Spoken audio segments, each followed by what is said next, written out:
Chair, you have a live mic. Thank you. The meeting of the County Commission will please come to order.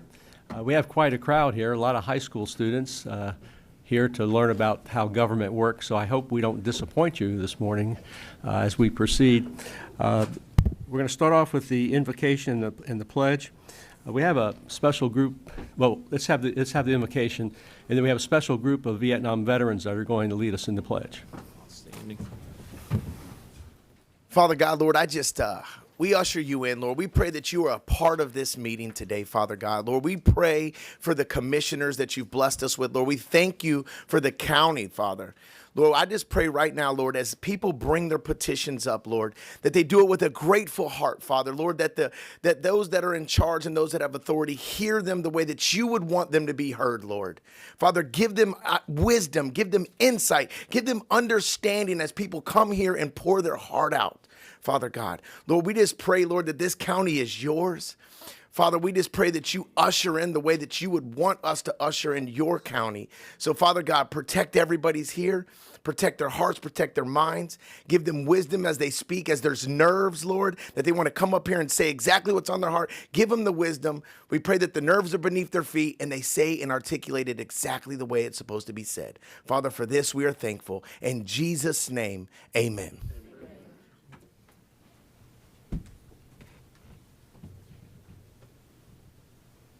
Follow us in the Pledge of Allegiance. I pledge allegiance to the flag of the United States of America and to the republic for which it stands, one nation, under God, indivisible, with liberty and justice for all.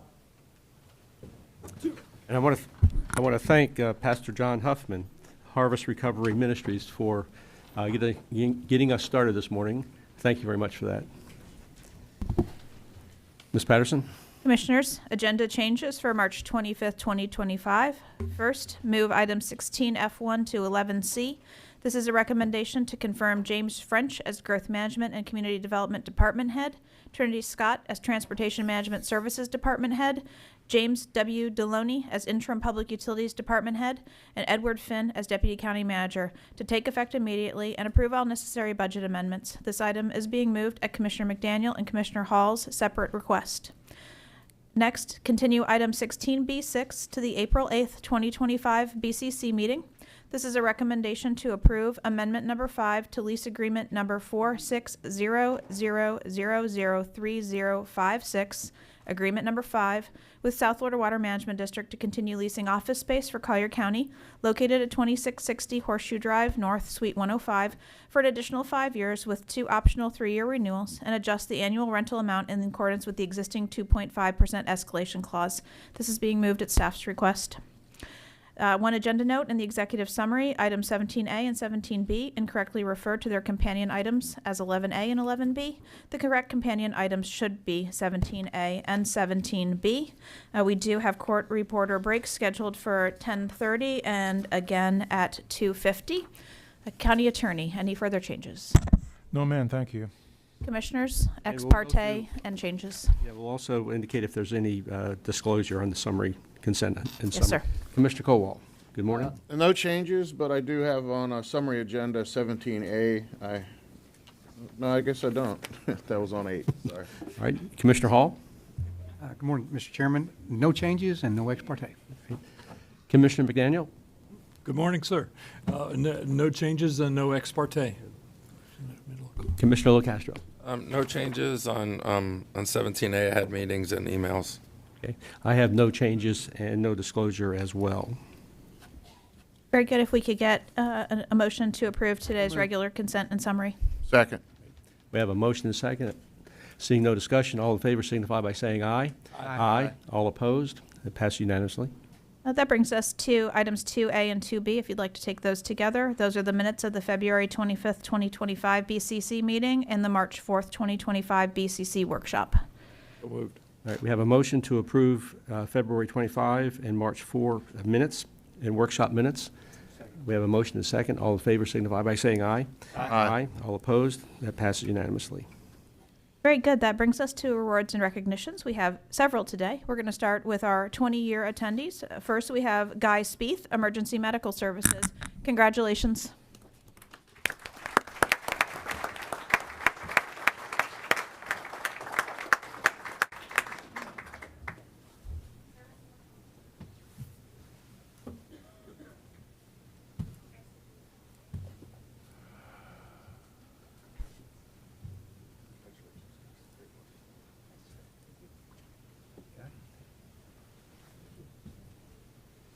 Congratulations.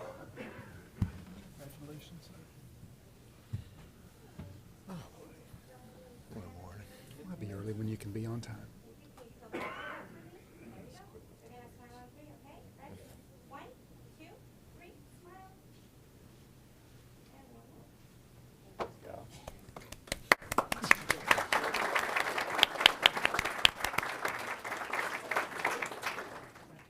Jessica Cook, Information Technology. Congratulations.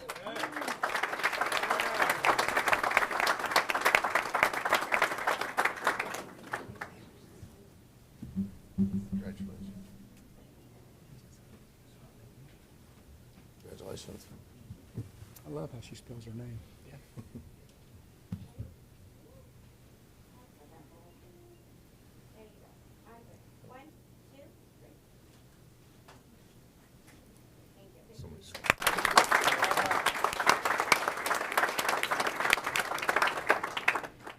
Reham Salib, Libraries. Congratulations.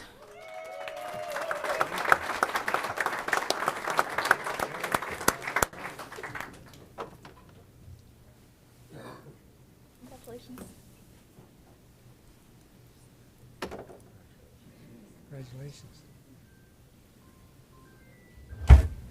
Whispers. Library. Library.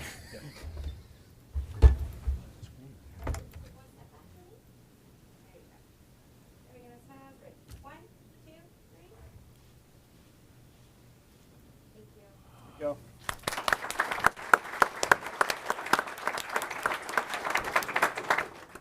Wanda Rodriguez, County Attorney's Office. Congratulations.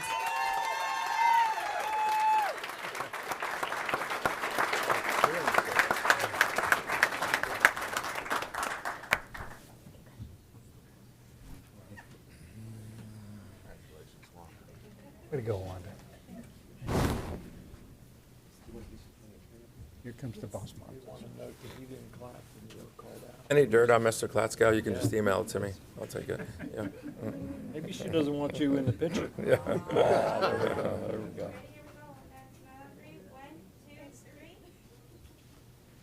Nice.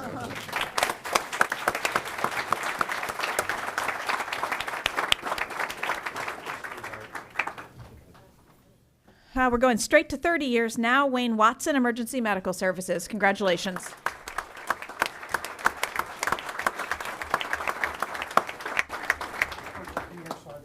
Thank you. Good job, Wayne. Good job. Sir. Thank you for your service.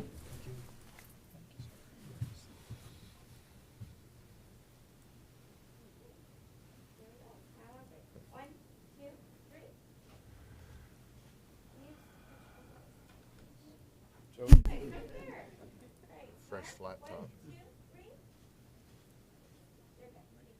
Stay right there, Wayne. Here comes the blues.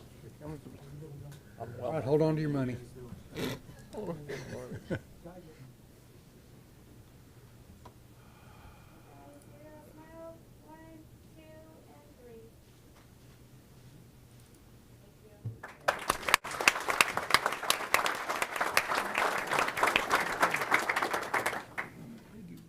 Last but not least, 35 years. Peg Ruby, Parks and Recreation and Communications. Congratulations. What'd she do? Start out as a lifeguard at 14?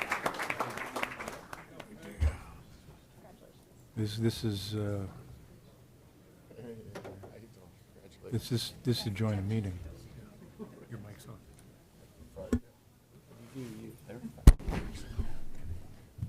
Not even that old.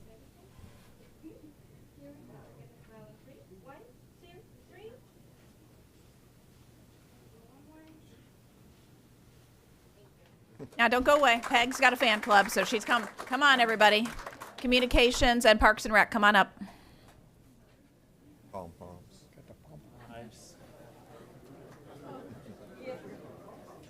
I'm Buzzy.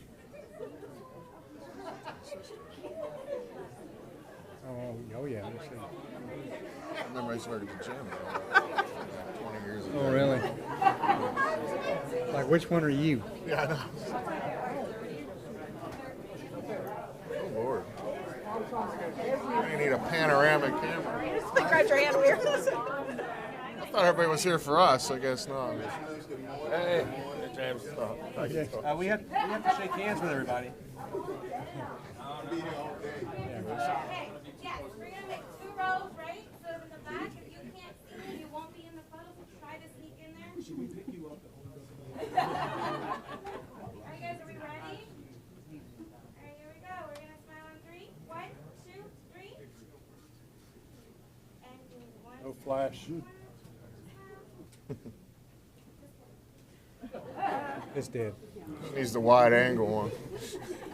Wrong camera. Here you go, smile.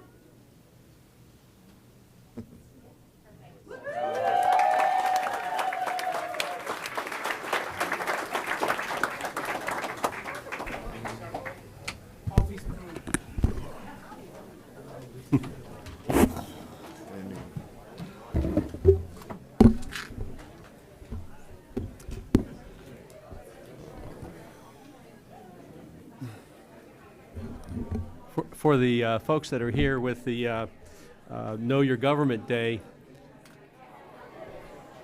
just to plant a little seed in your heads there, Collier County is a great place to work. So as you progress in your education or training, whatever it is that you choose to do, you might want to consider a career with Collier County. You can tell from the length of time that a lot of people work here that this is a great place to work. Very rewarding, and people love being here. So, all right. All right, Commissioners, that brings us to proclamations. Item 4A is a proclamation designating March 23rd through 29th, 2025 as the 42nd anniversary of Know Your County Government Week, to be accepted by Tish Rowland. Congratulations.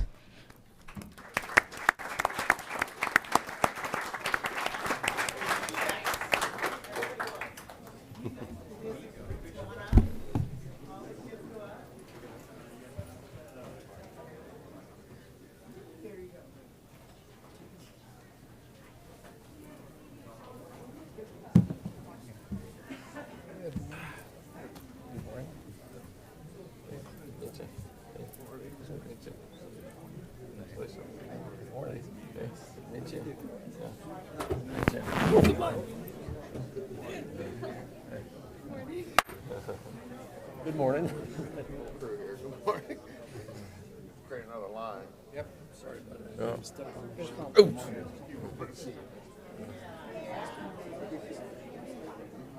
Form 2 lines. Know your government.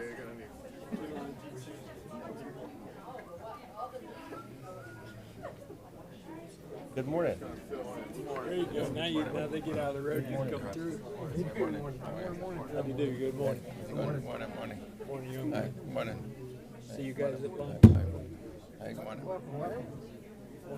I'm in here. Morning, young lady. Good morning. Good morning.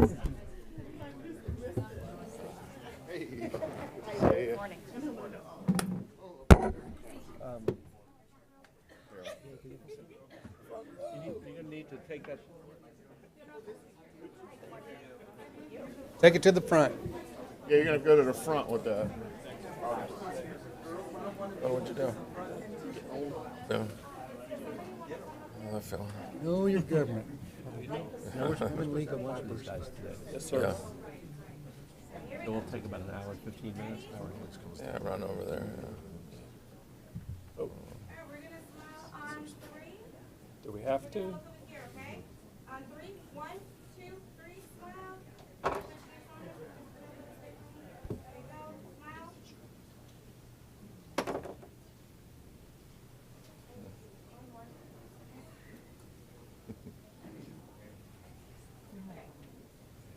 And smile.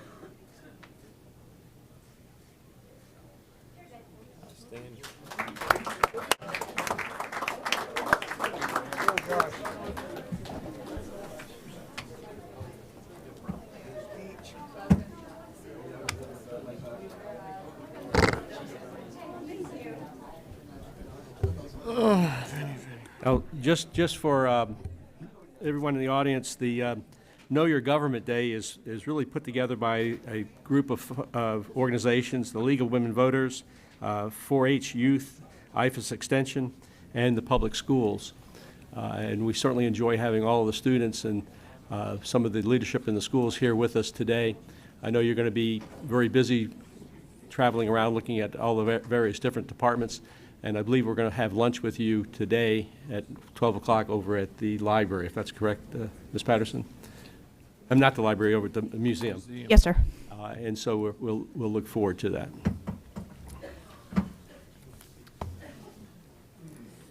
All right. All right. That brings us to item 4B, which is a proclamation designating March 2025 as American Red Cross Month in Collier County, to be accepted by Jill Palmer, Executive Director, Florida Gulf Coast to Heartland Chapter, American Red Cross, and Dennis G.E. Sanders, Community Volunteer Leader. Congratulations.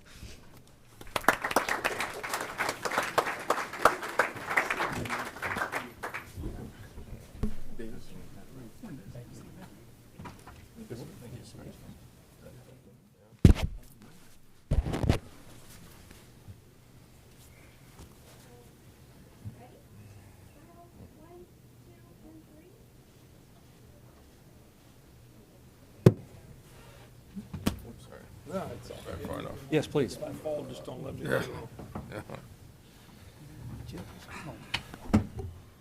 Good morning, Commissioners. I'm Jill Palmer, Executive Director for the American Red Cross, and joining me today is Dennis Sanders, my community volunteer leader. Dennis is an exemplary individual who embodies the mission of the Red Cross, as 90% of our workforce are made up of volunteers here in our community. So thank you for recognizing the vital work and the importance of the Red Cross in our local community. This truly is a community asset. Every day, local volunteers and donors help deliver the mission to ensure that we are there for those during their greatest need. When emergency strikes, our community rallies together to help individuals and families when it matters most. During this time of continuous response with back-to-back devastating disasters and less time in between to recover, there has never been a greater need for volunteers here in our community. We ask those to step forward to help us with their time and their talent. We invite everyone to turn their compassion into action by donating, volunteering, or taking a life-saving class. Thank you so much for your time today. And I would like to add, since we have this veteran group here, I'm a veteran. I spent 6 years on active duty, and we've got the younger people here. We can use you as volunteers, youth and age also. So, all right, Juvette, I challenge you, okay? I'm an Air Force veteran, believe me, all right? If I can do it, you can do it. And you youngsters, if you're in ROTC, or just give it your time, because we need younger people. Because those old guys, we're getting old. Thank you. Thank you very much.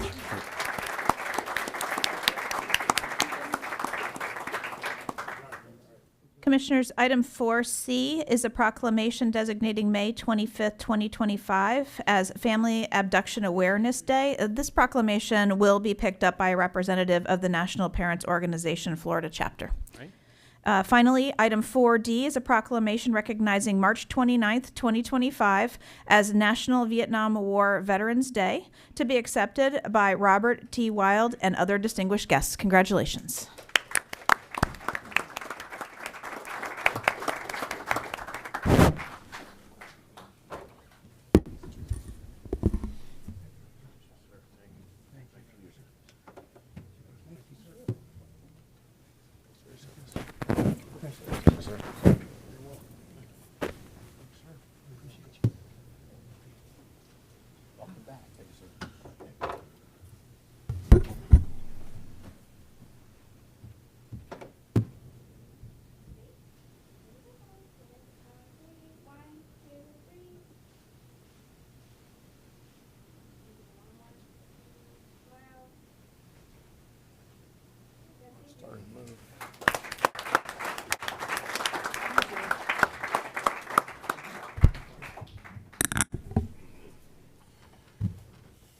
Commissioners, that brings us to item 5A. Hang on just 1 second. Thank you. My name is Rob Wild. I'm joined by Tom Wanzowitz and Joe Kiley. We're Vietnam veterans, and we humbly but proudly accept this honor on behalf of all of those during the war who made the ultimate sacrifice and all of those who couldn't be with us today. We served proudly. We harbor no ill will towards those who oppose that, and we thank you for not forgetting us. Thank you.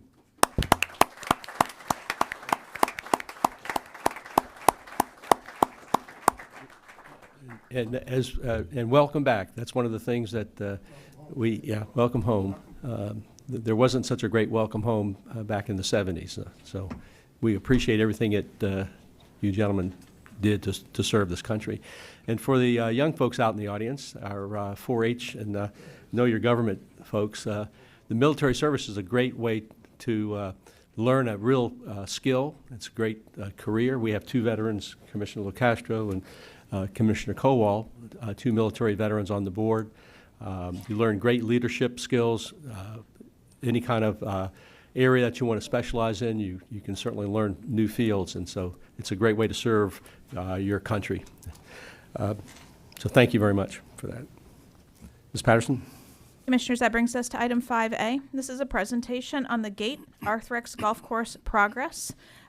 This is being brought to the agenda by Commissioner Saunders, and we do have Cindy Darlin here from First Tee, and Mr. David Bumpus here from Arthrex. And just for the real quick introduction, I wanted to bring this before the board because for 2 reasons.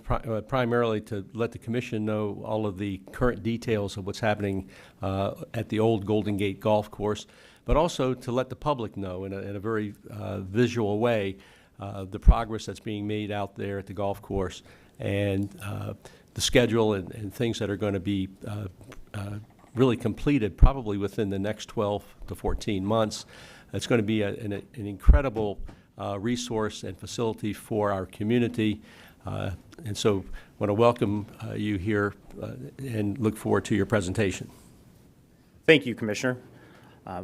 Good morning, commissioners, staff, and my Collier County fellow golfers. It's good to be here this morning. My name is David Bumpus, and I'm here on behalf of the Gate Golf organization, as well as the First Tee Naples Collier County. And as Commissioner said, I'm here to bring you kind of a high-level overview of where things stand with this project. Mr. Miller, can you roll that video footage for us? Oh, okay.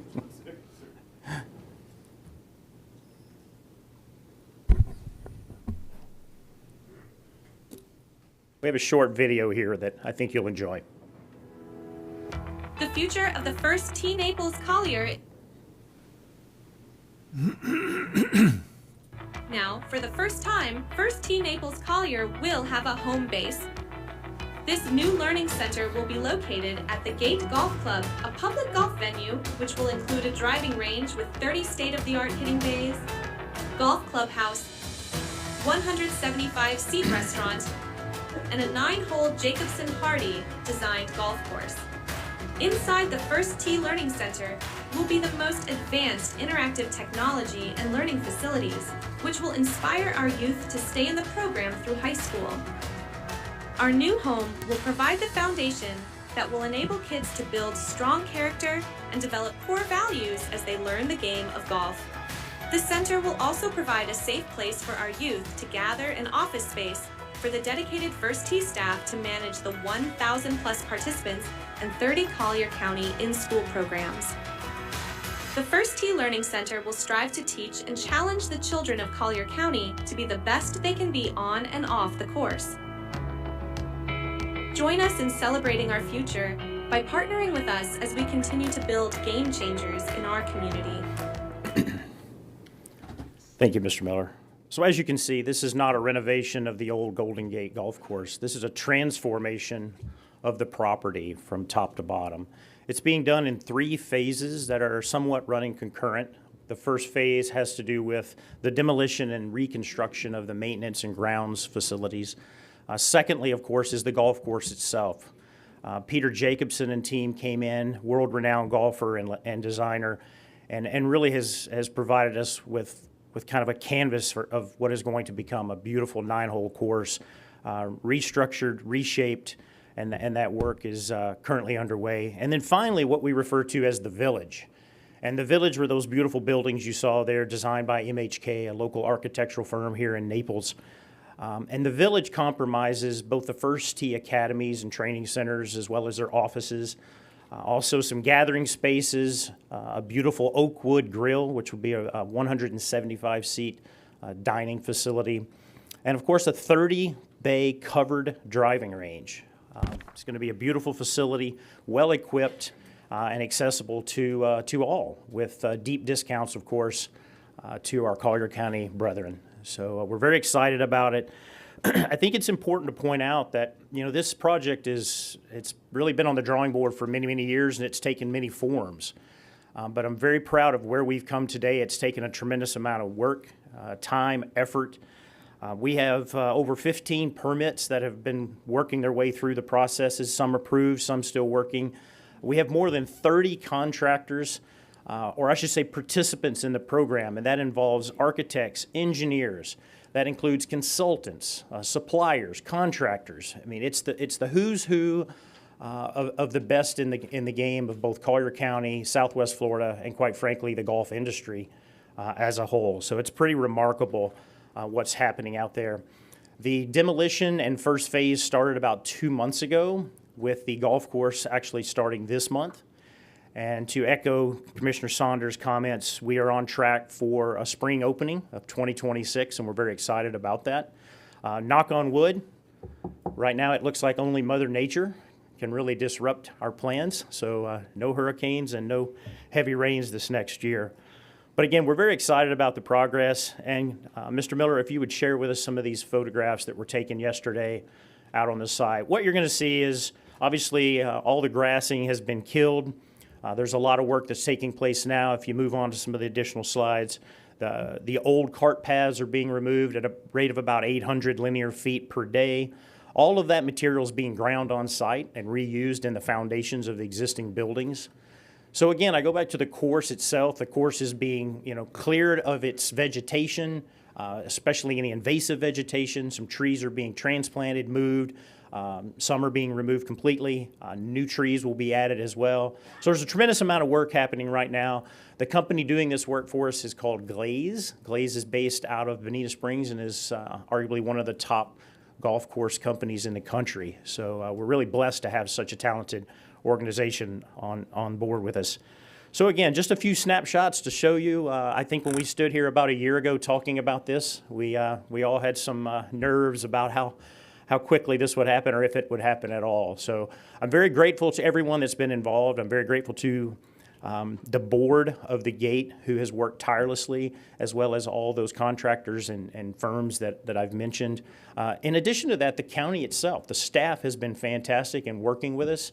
Like I said, 15 permits is, that's quite an undertaking, and there's a lot that has to happen to make that work, as well as the state of Florida and South Florida Water Management.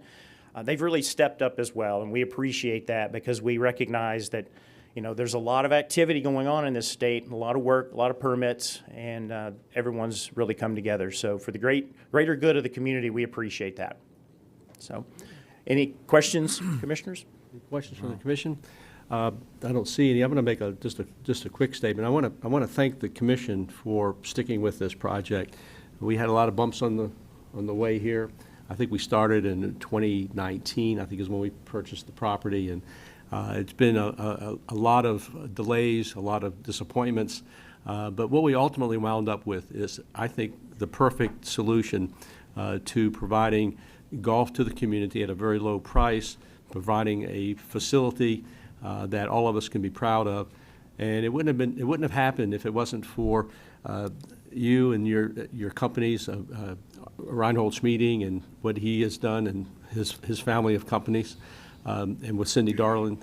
We wouldn't be here talking about this. And again, without the support of the commission, we would not be here. But I think this is going to be a really very nice facility, a nice county. It's a county park. We own the property. It's a county facility that's going to be operated by the Arthrex families, And it's going to be top-notch, but it's also going to be very affordable for especially our youngsters that want to get out and play some golf. So I want to thank you, Mr. Bumpus, and the Arthrex family and the County Commission for getting us to this point. Certainly, Commissioner. I encourage everyone also to log into thegategolf.org, and you will find our webpage. It will be updated at least monthly, if not more frequently, as progress is made on the project. So a great opportunity to stay informed. Okay. And Ms. Darling, did you want to say anything about the first tee and when you're getting Good morning. Thank you to the commissioners especially for staying with the project. It really means a lot. My one thing is to May of 2026, we'll start planning the Commissioners Cup, so be ready. Oh, yeah. Thank you. All right, thank you. Ms. Patterson, let's move on to... Yes, sir. That brings us to item 7, public comments on general topics not on the current or future agenda. We have, 10 registered speakers for public comment. Your first speaker, I'm going to ask the speakers to queue up and use both podiums. Your first speaker is Graham Ginsburg, and he'll be followed by Mary Alger. Let me remind the speakers that you have a 3-minute time limit. There'll be a red light that'll let you know when that 3 minutes is up. A yellow warning light will let you know when you have 30 seconds. And this is items that are not on the current agenda. So we welcome all of you here to tell us what's on your mind. So my name is Graham Ginsburg. I've been in Collier County since '93. I used to be quite active in this room on the CAC, Coastal Advisory Committee. I also managed to get that parking lot next to the Ritz-Carlton built. So if these guys think they're tough, they're not as tough as Fred Coyle, who fought that parking lot tooth and nail. And I managed to get it built so you can manage to get down to the beach in one piece. It's a nice parking lot, as beautiful as Trump would say, and we got it done because of activism and consistency, like the Miccosukee crowd today does matter. I encourage I think it's Baron Collier crowd, the young people, to come up and speak about anything you like. You got 3 minutes, and you can practice your public speaking skills. And I'm not very good at them. I get a little nervous. So, but I wish you well, and good seeing you again. Thank you. Thank you. Your next speaker is Mary Alger, and she'll be followed by Darlene Santos. Good morning, Mary Alger, Marco Island. I come to you today on the Catholic Feast of the Annunciation, where the angel of the Lord declared unto Mary, and she conceived in her womb, and 9 months later, the Savior was born. It gives me no pleasure to contrast the holiness and acceptance of God's divine will to the horror and curse of our pride and disordered obedience to his will. I speak of the defiance of the gift of life by abortion, and today I bring awareness of chemical abortions. At this chemicalabortion.com, we come to find out that today more than half of all abortions are now committed with chemical abortion pills, sending human remains and tissue and potent chemicals into the wastewater system. During COVID, the abortion industry came out of the shadows with what would be the future of abortions, the sale and distribution of chemical abortion pills, resulting in the increasing amounts of aborted infants being flushed into America's wastewater systems. For those tasked with keeping our water safe, human remains are called pathological waste. The EPA recommends pathological waste is carefully treated by incineration or sterilized handling. The drugs used in chemical abortion are mifepristone, which is an anti-hormone which blocks the hormone progesterone essential to maintaining a pregnancy, followed by misoprostol, which expels the human from the womb in clots or in whole. When it comes to pathological waste, the one who is in charge of the process, who created the waste, is responsible for handling the human remains. For example, if a limb is amputated, the job of disposing of the limb is not given to the one whose limb was severed. It stays with the medical professional whose action led to the pathological waste. Why aren't we holding abortion industry responsible for the pathological waste that they are creating? I have a graphic here which shows what happens to waste once it's flushed down the toilet, which is where each chemical abortion ends up. After being processed illegally at the wastewater treatment plant, the human remains and the chemical abortion drugs are used to irrigate or fertilize agricultural land and is used as reclaimed water to water landscape plants in our parkways, etc. The cycle continues as livestock, migratory birds, and aquatic life are all impacted by the insects that feed upon the plants and animals. In short, this pathological waste is brought into our food supply. In Collier County's ordinance number 2023-18, found in paragraph 3 of the Collier County Health Freedom Bill of Rights, citing the state of Florida protects citizens' health-related rights and freedom through section 381.026 of the Florida Code, I compel you to compel the abortion providers in Collier County to cease and desist or financially mitigate all that's necessary to stop pathological medical waste from flowing out of all their wastewater treatment facilities located in all of Collier County. God help those that work at the wastewater treatment plants and that are now dealing with pathological medical waste, also known as aborted children. And God help us as it travels in it, help us in its traveling aftermath. Thank you. Thank you. Your next speaker is Darlene Santos. She will be followed by Eva Front.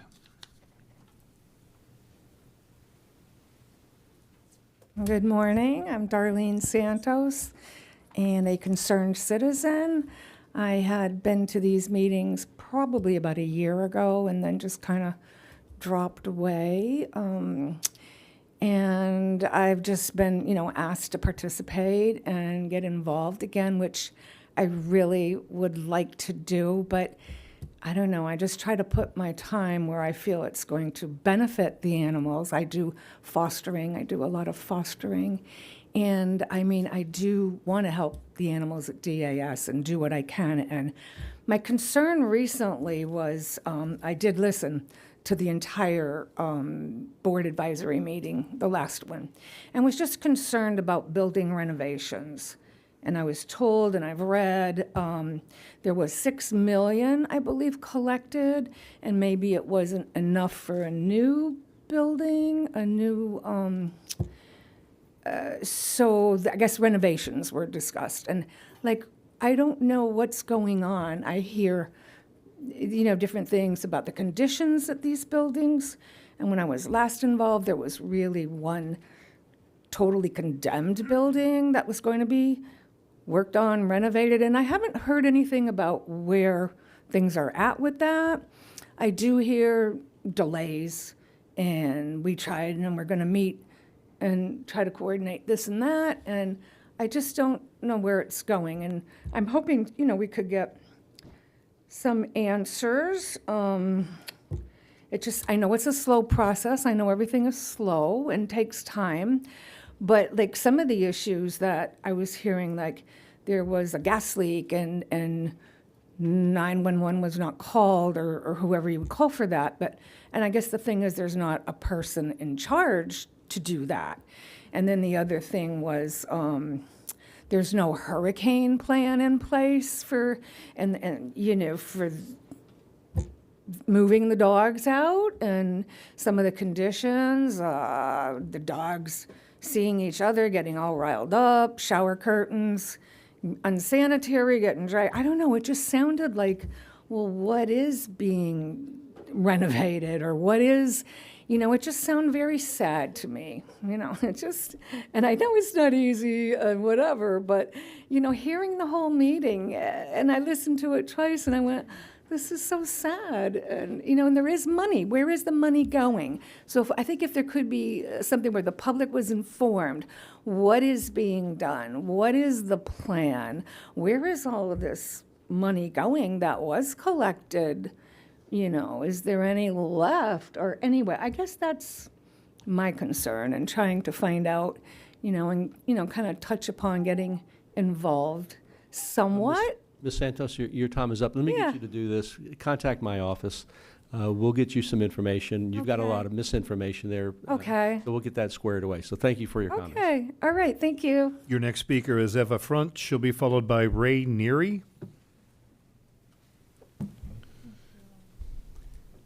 Good morning. Pull the mic over. Good morning, Mr. Chairman and members of the board. My name is Eva Front, and I'm a Collier County resident. I want to begin by sincerely thanking each of you for your ongoing dedication and hard work in making Collier a wonderful place to live. Your commitment to our community is truly appreciated. Today I'm here to address the critical ongoing renovations at our domestic animal services facility, a significant $6 million investment by our community. I commend your efforts to improve this vital resource for our county's animals and the dedicated staff and volunteers who care for them. However, I respectfully bring to your attention a matter of serious concern regarding the management of this niche project. While I understand the skill set of our facility department, animal holding sites have evolved considerably in recent years, with new standards far exceeding those of even 5 years ago. This type of renovation requires specific expertise that may not reside within our current facilities team. Next slide, please. Counties previously had the opportunity to partner with ADG Architecture, a firm with proven track record in building and renovating animal care facilities. They were initially tasked with the construction of new DAS facility and have successfully completed similar projects in our region, including Peace River Wildlife Center, All Animal Pet Resort in Fort Myers, Lee County Animal Services Facilities expansion, and many others. For reasons unknown to the public, they are no longer involved. Slide 3, please. I will email you an audio recording from the most recent DAS Advisory Board meeting, when numerous volunteers and board members voiced significant concerns about the ongoing renovations. These concerns include unaddressed safety hazards, a dangerous gas leak with no evacuation protocol in place, the lack of hot water for 3 months impacting hygiene and animal care, non-functional essential equipment, and animals living in unsanitary conditions due to these issues. The pervasive chaos and repeated rework highlight the potential lack of effective oversight. Next slide, please. In an effort to understand the status of this $6 million investment, I submitted a public records request for the project scope of work. The county's response indicating a significant cost for staff time to compile this basic information raises serious questions about the transparency and accessibility of the project details. As responsible stewards of taxpayer dollars, I believe we can all agree on the importance of ensuring this significant investment is managed effectively and efficiently. Given the unique nature of animal care facility construction and the serious concern raised, I respectfully urge you to reconsider re-engaging ADG Architecture with a skilled general contractor to oversee the remainder of this project. Thank you so much for your help. Thank you. Your next speaker is Ray Neary. He'll be followed by Lisette Morales. Good morning, and thank you for the opportunity to speak. So further to the, on the topic of the DAS facility renovation project. So I had a chance to listen to last month's DAS board meeting where several board member concerns were noted. If I can quote, some of the comments mentioned were a lack of planning, doing things 2 or 3 times, with frustration as things are not getting done, not clear on scope of work and what are the fire alarm procedures. These were all members of the DAS board that noted these comments. So a lot of these issues may boil down to communication protocols, but at the end of the day, we, the tax-paying public, want to understand the project, how the project is being managed to ensure our tax dollars are being spent efficiently. From the perspective of a Florida state licensed certified general contractor, myself with 35 years plus experience, hypothetically speaking, if I were to perform an assessment of the project, some key information would be needed. I should qualify that a lot of this info may exist, just not sure if it's available to the public. The contract, some basic information, contract type, terms and conditions and the parties involved, who holds the subcontracts, and who pays the subs and obtains the lien waivers.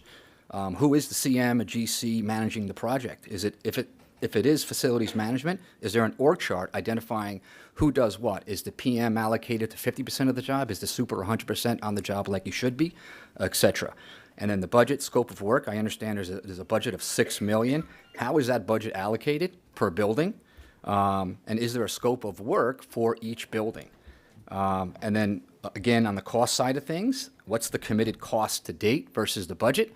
Are they done with 50% of the work, but yet they spent 75% of the money? That kind of information would be important to mitigate any potential overruns.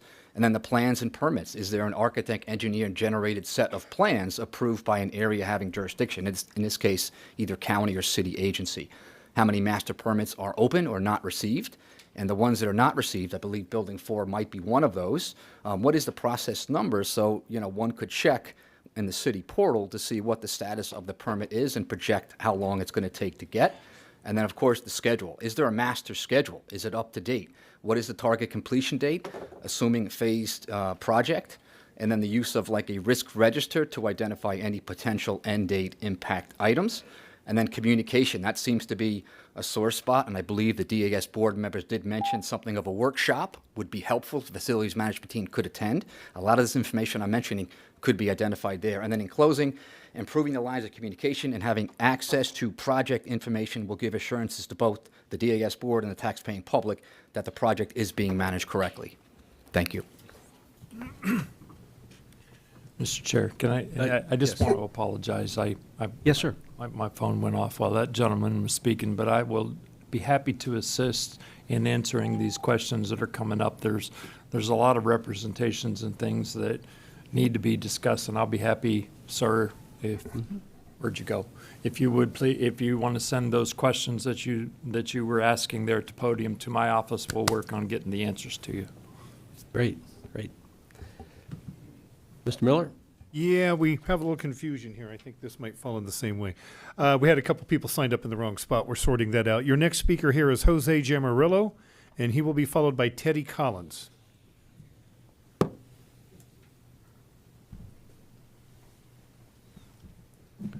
Hello, gentlemen.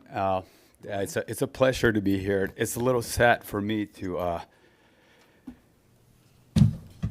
bring this subject, as Mary Alger mentioned it. The fact that we have chemical abortions and they've been performed in our community. People may not be aware of the hazardous and stuff. It's a moral issue. It's a problem that has been going for, I would say, 50 years. It's nationwide. It's an epidemic of a moral lack of vision.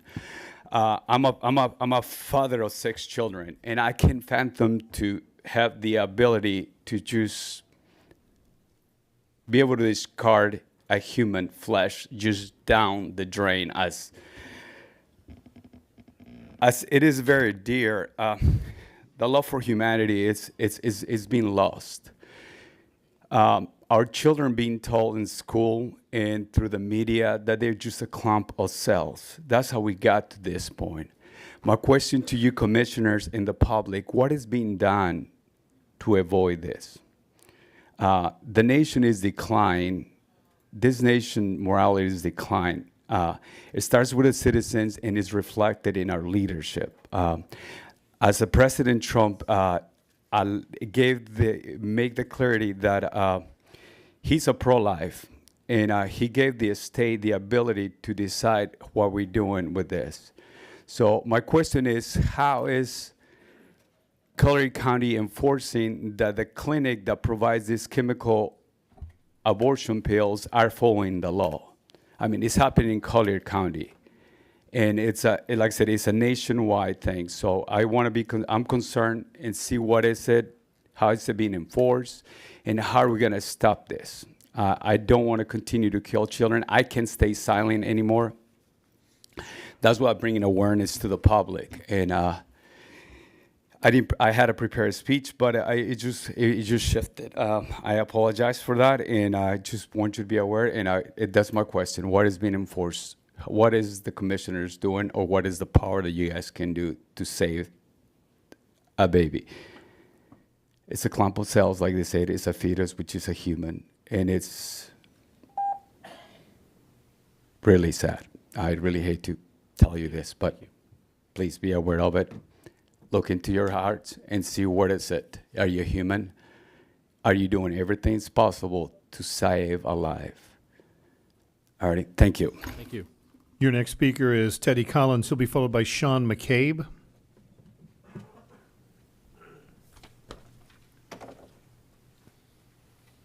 Thank you, Commissioners. I wasn't planning on speaking today, but Jose told me he was coming out today and the topic, and I knew I had to be out here. With you there, Teddy. Oh, this is my son, Will. Good name.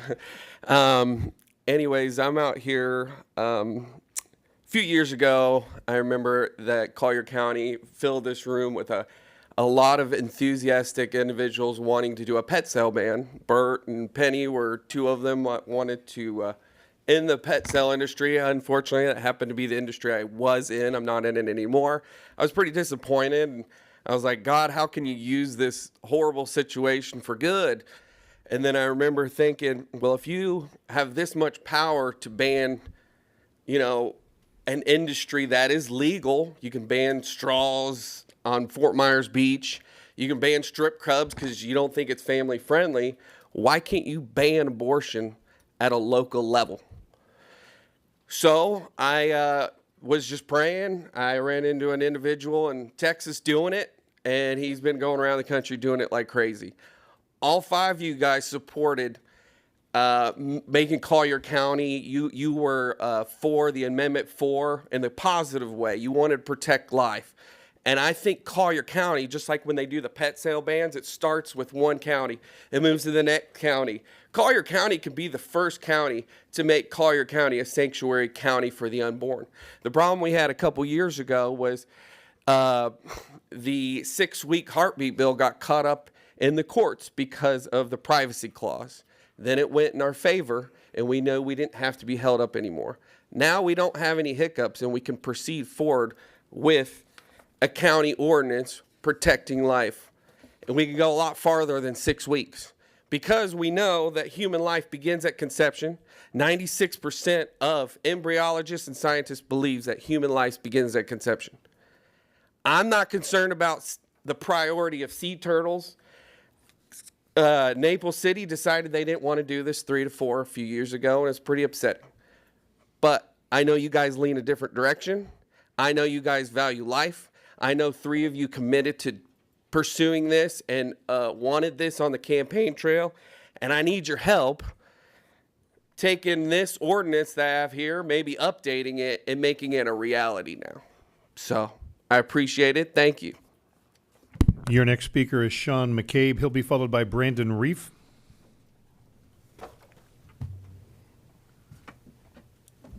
Hello, Sean McCabe, 15-year resident of Collier County. I'm going to speak today about a general issue, sort of in general, about past decisions and future decisions for the board. Your legacy and what appears to me and many other residents of the county that I know seem to be a lack of consideration of some of the people in this county. Allow me a little latitude as I speak today because I'm going to reference a few recent decisions I think are representative of this, such as the Pelican Bay Community Park, which was the only park close to my home in Naples Park, and which had open land in the form of a soccer field there, which was then converted to public use, for pickleball courts, partly exclusive use of private sector, of private persons who live adjacent to that area. Then there was a decision regarding the Citizens Initiative to set aside money for the purpose of buying environmentally sensitive land, and the money was repurposed. I know that you all believe that you're making decisions in the public interest, but I ask you to consider which members of the public and the impact of your decisions affects all of the people of the county from all walks of life. And your intent in making a decision isn't what's, in my opinion, really important. It's the impact of your decision on those affected by your decision. And you don't know the impact unless you talk to and listen to the people impacted by your decisions. So please consider the impact of your decisions on all residents of the county, present and future, not just today, but always. And I thank you for allowing me to speak here, and I hope you don't find my comments to be disrespectful, naive, or idealistic. But I want to leave you with this. It's like just because you have the power to make a decision doesn't make it right. There's an old folk tale from Denmark about a meeting between 2 kings. The one king says, "You see that tower?" And he points to this tall, highly fortified part of his castle. "In my kingdom, I can command any of my subjects to climb to the top and then jump to their deaths. Such is the power that all will obey." The second king, who was visiting, looked around him and then pointed to a small, humble dwelling nearby.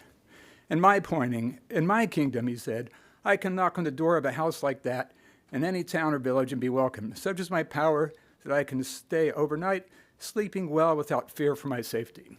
In this day of divisive government, I think it's especially important to consider all the impacts of decisions on all residents of the county.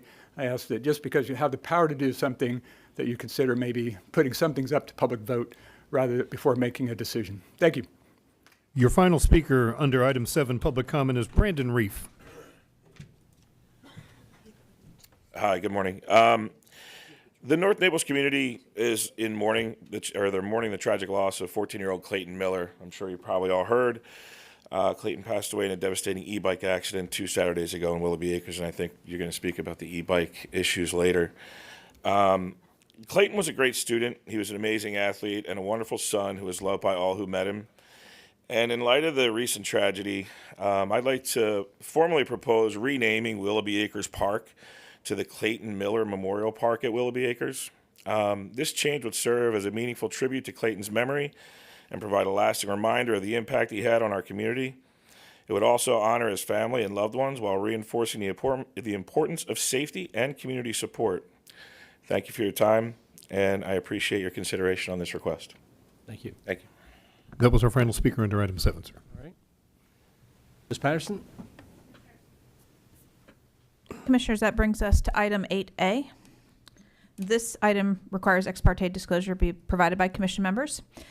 This is a recommendation to approve a resolution of the Board of Zoning Appeals of Collier County, Florida, providing for the establishment of a conditional use to allow a 350-foot tall communications tower on an essential service site within the Conservation Zoning District and Big Cypress area of critical state concern special treatment overlay pursuant to sections 2.0309B1C5 and 5.0509 of the Collier County Land Development Code, located on approximately 5,217 plus square feet of a 5.34 plus acre tract located at the Ochopee Fire Control Station 66, 40808 Tamiami Trail East, Ochopee, in Section 35, Township 52 South, Range 30 East, Collier County, Florida, and authorize the county attorney to file a lawsuit to resolve the property's deed restriction language. Before we get started, we need ex parte from the commissioners and then swearing in of all that are going to participate. All right, we'll start off with Commissioner Colwell. Yes, sir, I do have ex parte. I have emails pertaining to this. Commissioner Hall? I have emails on the subject. Commissioner McDaniel? I have a full complement of meetings, correspondence, emails, and calls. And Commissioner LoCastro? I have meetings, correspondence, and emails. Okay, and I have the same disclosure emails, correspondence. We're going to have a little bit of a break here pretty soon for a very special event. Believe it or not, Commissioner McDaniel is going to be 33 years old today. Plus a few. I didn't mean 33. What was the right number? Something like that. Something like that. 10:06 is when we'll. Yeah, so I'm going to probably be a little bit rude to a speaker because at 10:06, I'm going to have to interrupt you, whoever that may be. So that's just a warning to whoever's at the podium. Somebody important. Yeah. We don't do it. All right, so. Commissioners, we also need to swear everybody in. So audience included, please, if you're giving testimony today or speaking as a speaker, please stand up and raise your right hand to be sworn in by the court reporter. This includes members of the public that will be speaking. Yeah, registered public speakers, please.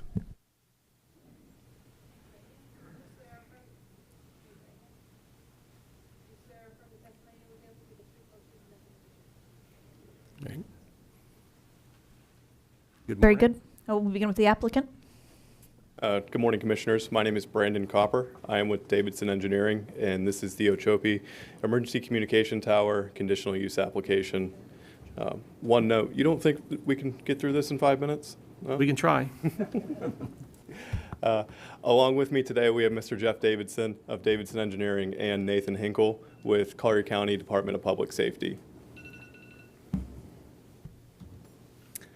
Our project is located about 28 miles east of Collier Boulevard in US 41 and 5 miles east of the existing communications tower located at State Road 29 in US 41. Here, the reason why we're standing here today for this petition is the National Park Service is in contract or has already purchased this property, and there are plans to tear down that existing communications tower.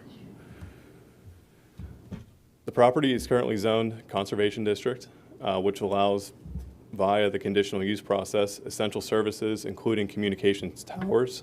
There is a ACSC overlay over the property as well, which is an area of state concern. With that overlay, there are a variety of development constraints. Some of them are listed here, but we can identify more of those when we take a look at the concept plan. Our proposed use is a 350-foot tall emergency communications tower, with the caveat that some equipment might extend 10 feet beyond that tower height. That will include antenna and a lightning rod. Again, this is essential service for 911 emergency services, the state law enforcement system, as well as the national park system. And it has the capability to support cellular providers. Again, though, that is an ancillary use to the primary function of the tower, being the emergency uses on the tower. We have some impacts to the area site. We are proposing a 350-foot tall tower. There is no hiding this tower. Studies show that typically within 3 or so months that they fade into the background for those that are around them every day. I compare this to when you buy a new car. You start seeing that car all over the place, but then after a while you stop noticing. Sound, we are proposing a generator. It will cycle on during power outages as well as for maintenance. To help dampen that sound, we are proposing an enclosure around the generator. We have no smell anticipated issues.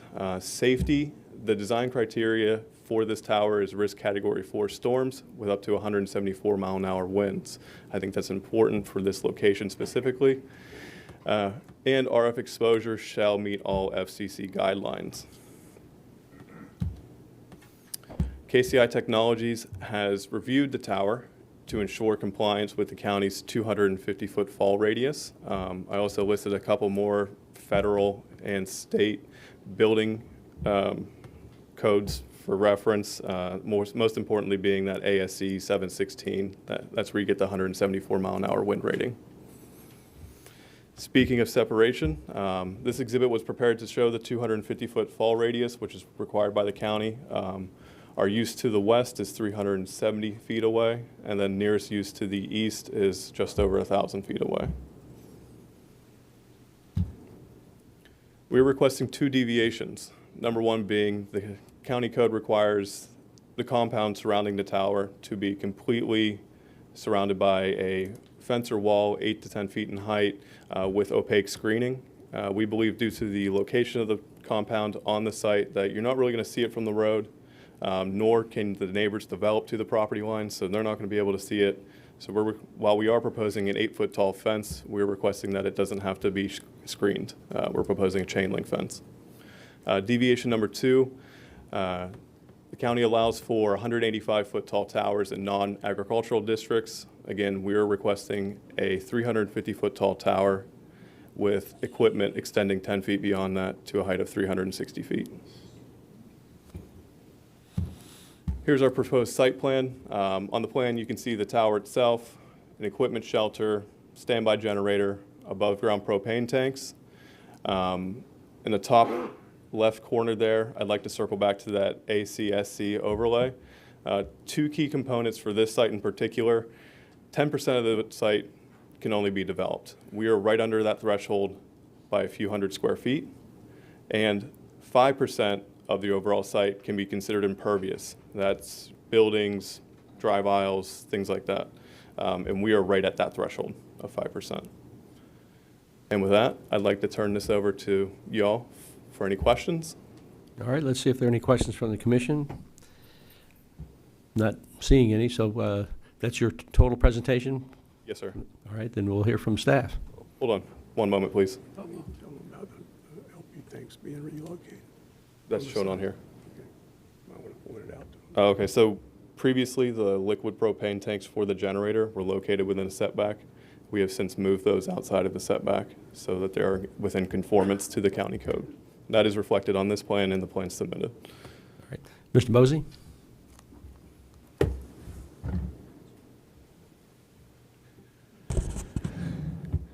Mike Bosey, Planning and Zoning Director. This tower was heard by the Planning Commission at their February 6th Planning Commission hearing. There was a recommendation of approval from the Planning Commission to the Board of County Commissioners. There was a staff's recommendation, is a recommendation of approval to the BCCN, to the CCPC. At that hearing, we had one individual who spoke against the tower. I know it's 6 minutes past, so we can stop. Is this the right time, Commissioner? This is the right time. If you folks will indulge, I have an 85-year-old mother who wishes to sing happy birthday to me. Happy birthday, dear William Lee Jr. Happy birthday to you. Thank you, Mother. Goodbye.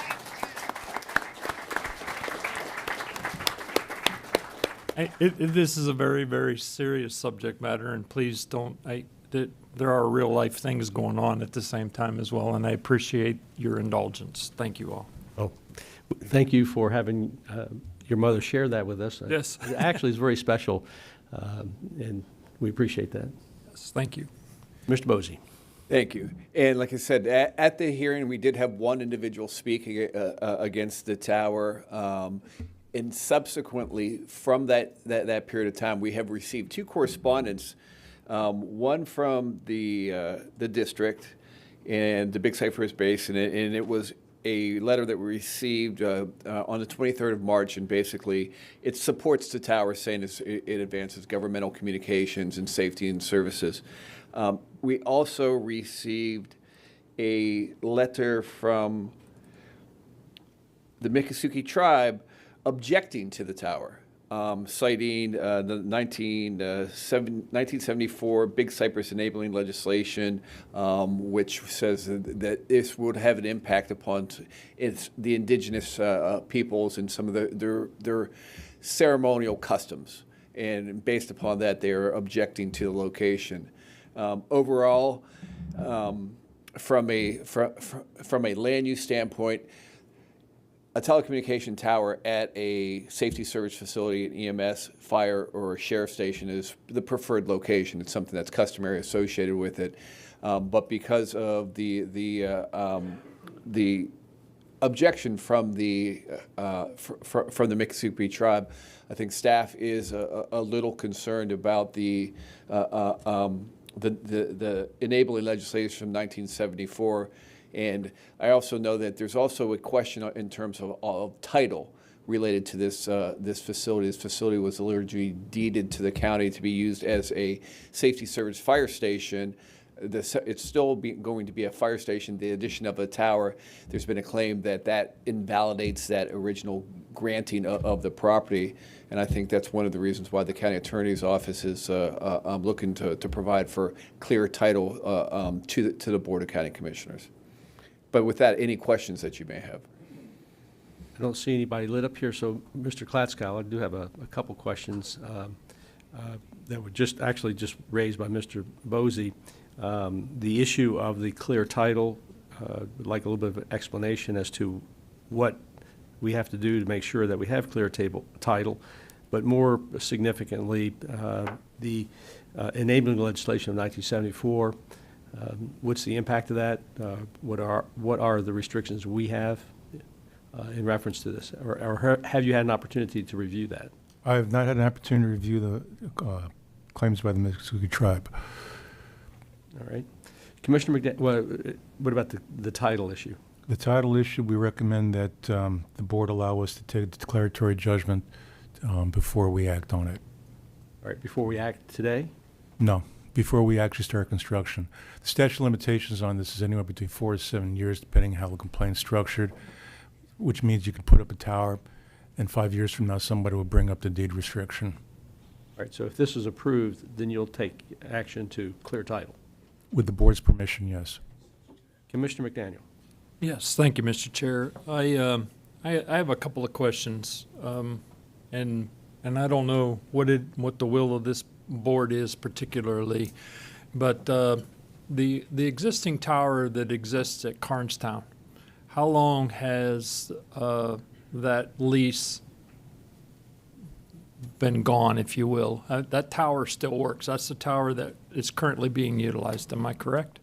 That is the tower that currently provides services to the to the facility. As terms of its lease expiration, I had heard it's been expired for 5 years, but I'm not in the real estate division for the federal government, so I'm not quite sure the accuracy of that. But I have heard that it's been 5 years it's been expired. That is accurate. I had a conversation with the Parks yesterday, and that was shared with me that that lease had in fact been expired for about 5 years. One of my questions, and this is a suggestion that I have today.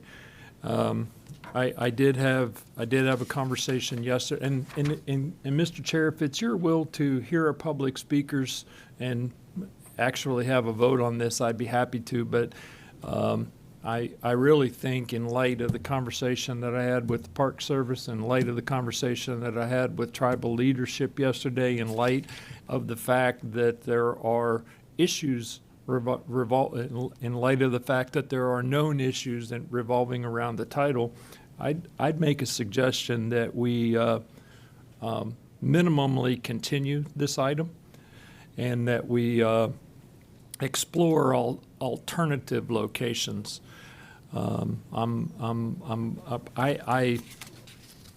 It was shared with me by tribal leadership yesterday, and forgive me, Edward Randall Ornstein is who I spoke with yesterday, and he shared with me something that really resonated with me. And he said that, as a normal practice, tribal leadership is happy to support life-sustaining infrastructure construction projects, but yet had not had much communication from members of the tribe that were living in this particular area.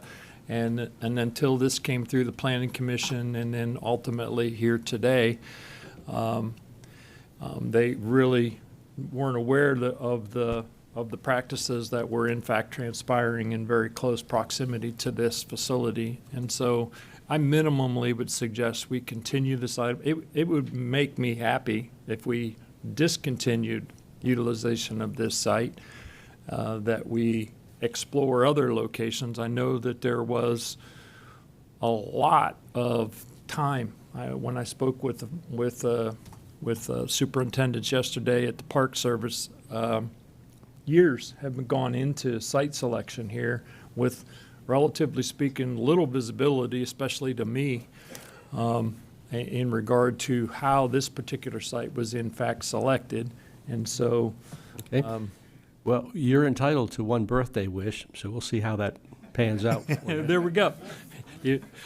So I've said my piece for now, and we can proceed on. Do you want a motion right now, or you want to do that? Yeah, we have Commissioner LaCastro lit up. If you want to make a motion, that you certainly can, but if you want to wait until we hear from the Commission. Commissioner LaCastro.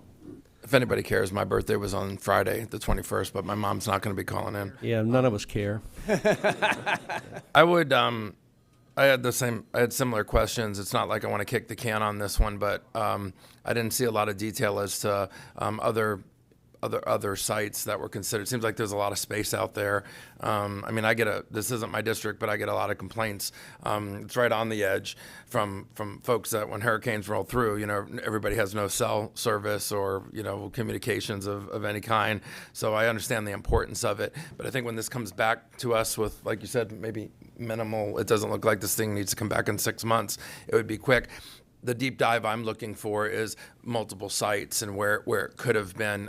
Some of the emails I got made it sound like the 5 commissioners just decided to plop it in one space and had no consideration for, the local folks who owned adjoining land, and none of that was the case. So I think a deeper dive to separate rumor from fact and see if it has to go exactly there or there's other space where it could go. It's obviously a large tower, but there's a lot of square footage, a lot of acreage out there. So just like to rule out certain locations or rule them in, which is what I think you're saying. So I'd concur. That's what was in my notes.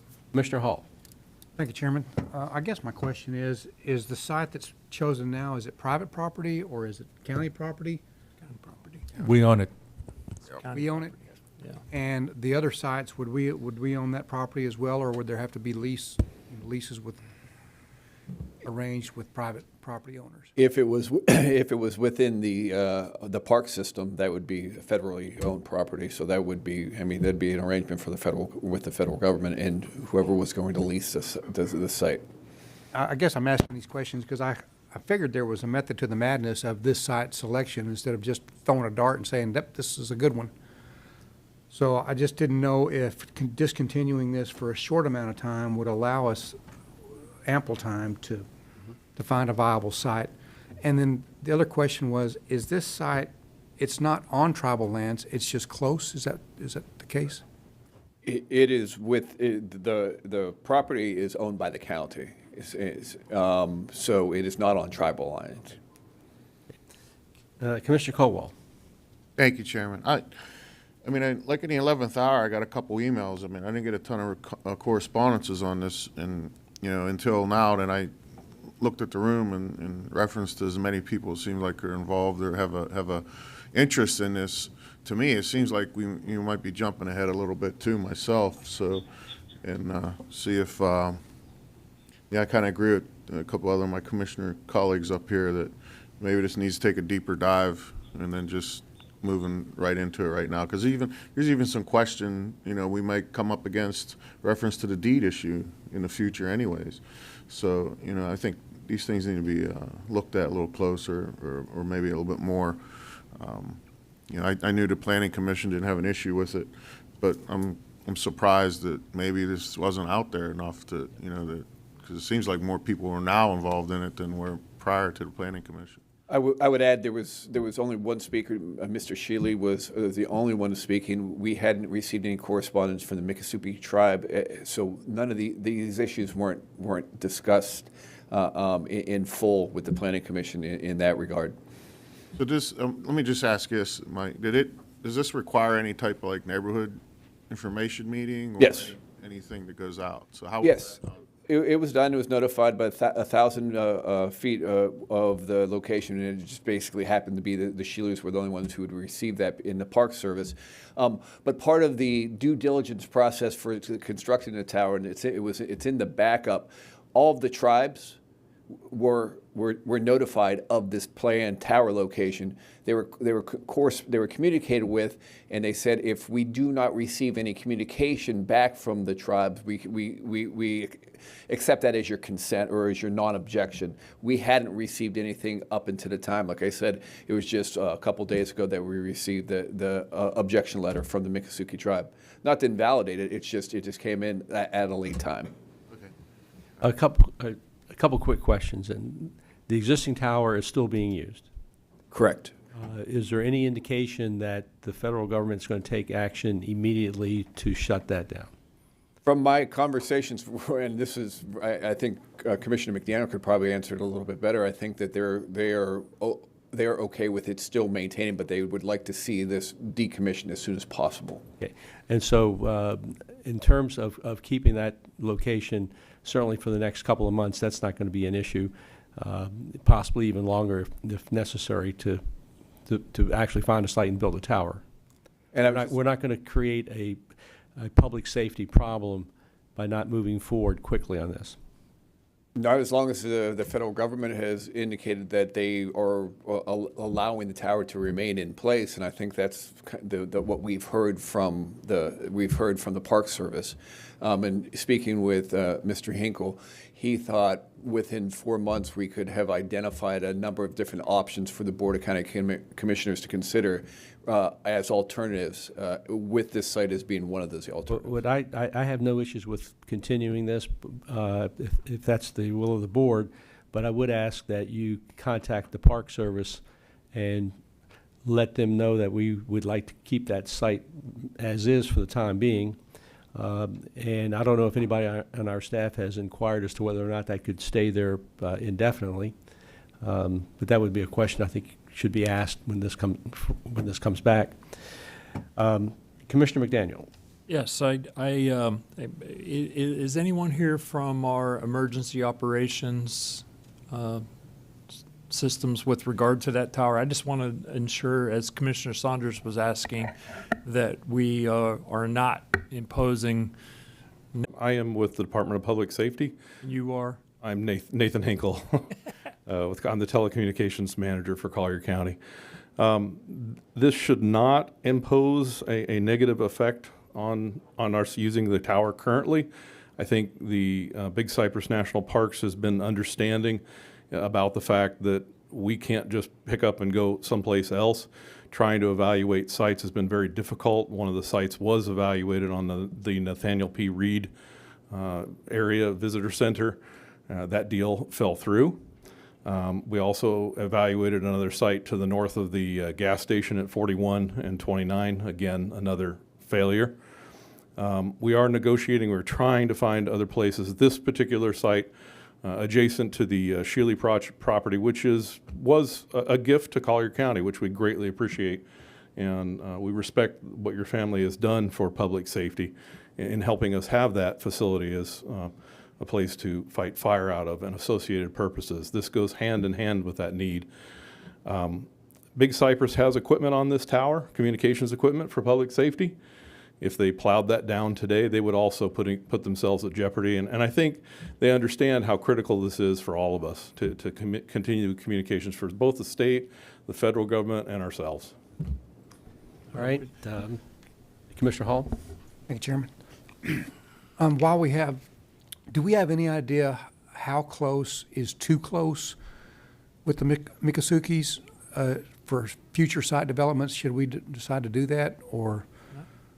I mean, it's obvious that they've stated that they're willing to support public safety infrastructure, but at the same time, if we could get that feedback now, that would be helpful, because I feel like it's going to be the will of the board to kick this down the road just a short time. Do we have any idea how, from any communications with the tribe, that? Hey, let's see. Is there anyone, any of the registered speakers that's kind of in the leadership in terms of the tribe that can kind of answer a couple questions? All right. I don't see any volunteers, so. Yes, sir. Well, come on.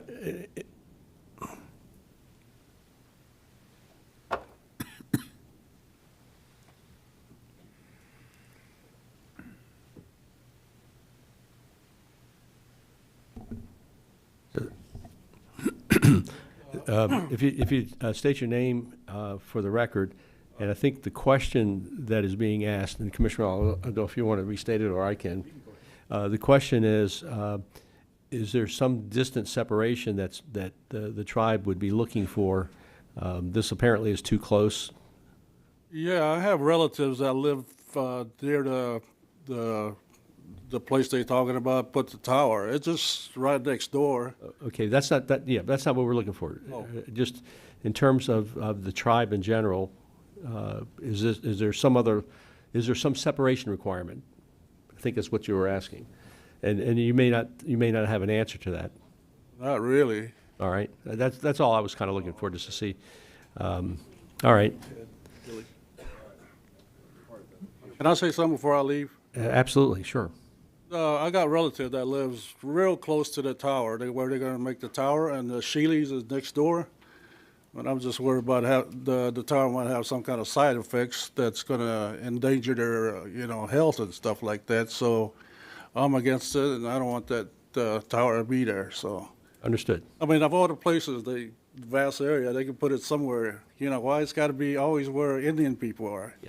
Just like in Hawaii and North Dakota, South Dakota, and all that. All right. Yeah, All right. Thank you. against it. Thank you. Mr. Bosey? Mike Bosey, Planning and Zoning Director. I do have a suggestion. I spoke with Mr. Hinkle. He had said we'll reach out to the Miccosukee tribe as we are going through the site selection and coordinate with them in terms of to get some earlier feedback in terms of if there's going to be an objection to proposed locations. Commissioner McDaniel. Yes, now thank it's you. time for a motion, I think. Good, thank you, sir. I was going to make that suggestion that we allow our staff to answer those particular questions, because we did receive the correspondence rather late after the Planning Commission, and it really needs to be investigated by our staff and people of professional qualifications. So if it is the will, I'd like to make a motion that we continue this item, that we allow the county attorney to explore the title deficiencies that are currently existent, that we, in the meantime, support and look for alternative locations for this facility so that it can not be here any longer. One of the things that, and I don't want to belabor the point, but I'd like to make a motion that we continue this item, further exploration of an alternative site, and I'm pointing at the county attorney to explore the deficiencies within the deed restriction that is currently there. Second. All right, we have a motion, a second. Commissioner Hall? So you're not suggesting that we discontinue this site, just move it forward as well as?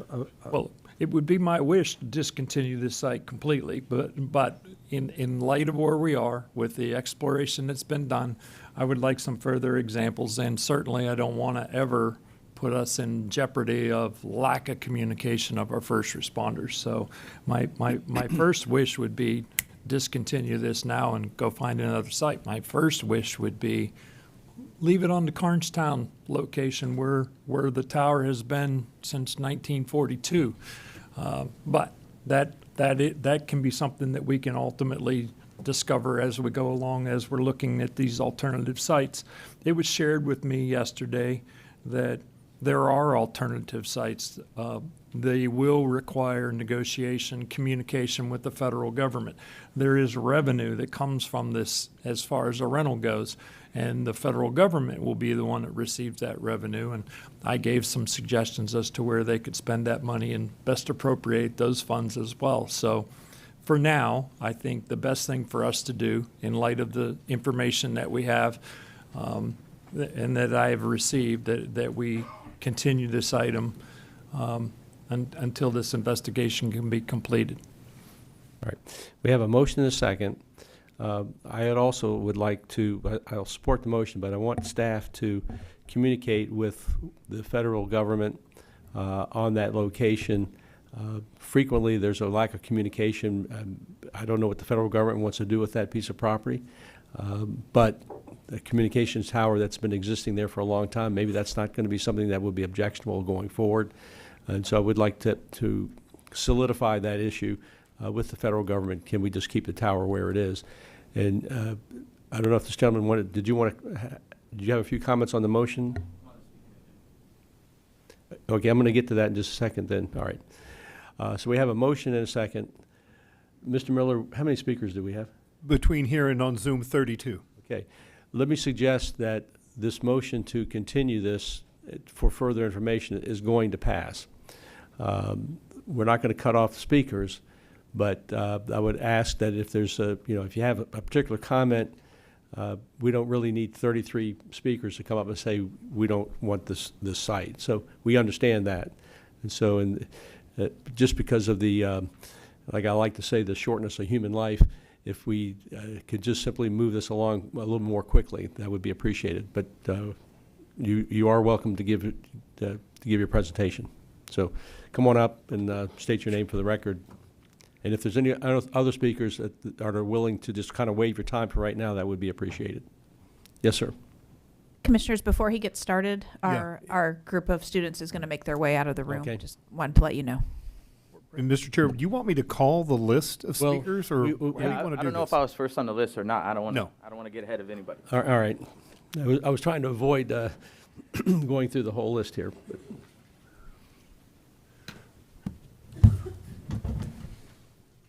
While the students are leaving, I'll let you know our first registered speaker is Jack Sheely.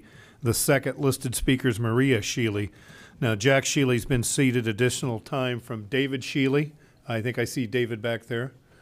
Yeah. And by Jaleesa Hill, if you could raise your hand. Oh, see you. And Ted Billy, I know he's here. Okay, so Jack Sheely would have 12 minutes and would be followed by Maria Sheely. All right. But again, as the chairman has stated, we're going to continue this item. more than likely. Before we begin the speakers, we do need to take a court reporter break, so we'll break until 11:45.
Working. Chair, you have a live mic. Ladies and gentlemen, if you'll take your seats, we're going to resume the meeting. Mr. Miller? Mr. Chairman, our first speaker is Jack Shealy, and he'll be followed by Lori Martinez. Mr. Shealy will have a total of 12 minutes. If I could get the next speaker to queue up at the other podium, that would be fantastic. Jack Shealy? Jack might have left. Okay, let's go ahead. We'll come back. Lori Martinez, and Lori will be followed by Joseph Alger. Good morning, and thank you for the opportunity to speak. My name is Lori Martinez. I am a licensed mental health counselor with the state of Florida, and I'm in practice as a therapist here in Collier County with Azure Counseling and Psychotherapy. I'm here to speak about the traumatic impacts on mental health of the imposition of a cell phone tower adjacent to the Miccosukee community. The emotional trauma of having the disruption of a tower forced next to the community is very likely to provoke symptoms of emotional trauma caused by disruption to way of life, to peace, to security, to daily living. And for that reason, it should be avoided. We want to make sure that we're promoting the mental health and well-being of our friends and our neighbors in the community, and the disruption of emotional trauma which the building of a tower would cause would lead to harm in this respect. For this reason, it's important that we think about the mental health and well-being of our friends and neighbors, and that we avoid forcing further disruption and instability which this would cause. Thank you. Your next speaker is Joseph Alger. He'll be followed by Jen Hammer Cardenas. Joe Alger, Marco Island, Florida. Happy birthday, Bill. Rick, my birthday's tomorrow. We can make it a trifecta. I am not from the Miccosukee tribe, but I do not want these towers. I ride out there every day, 2 to 3 times a week, maybe 4.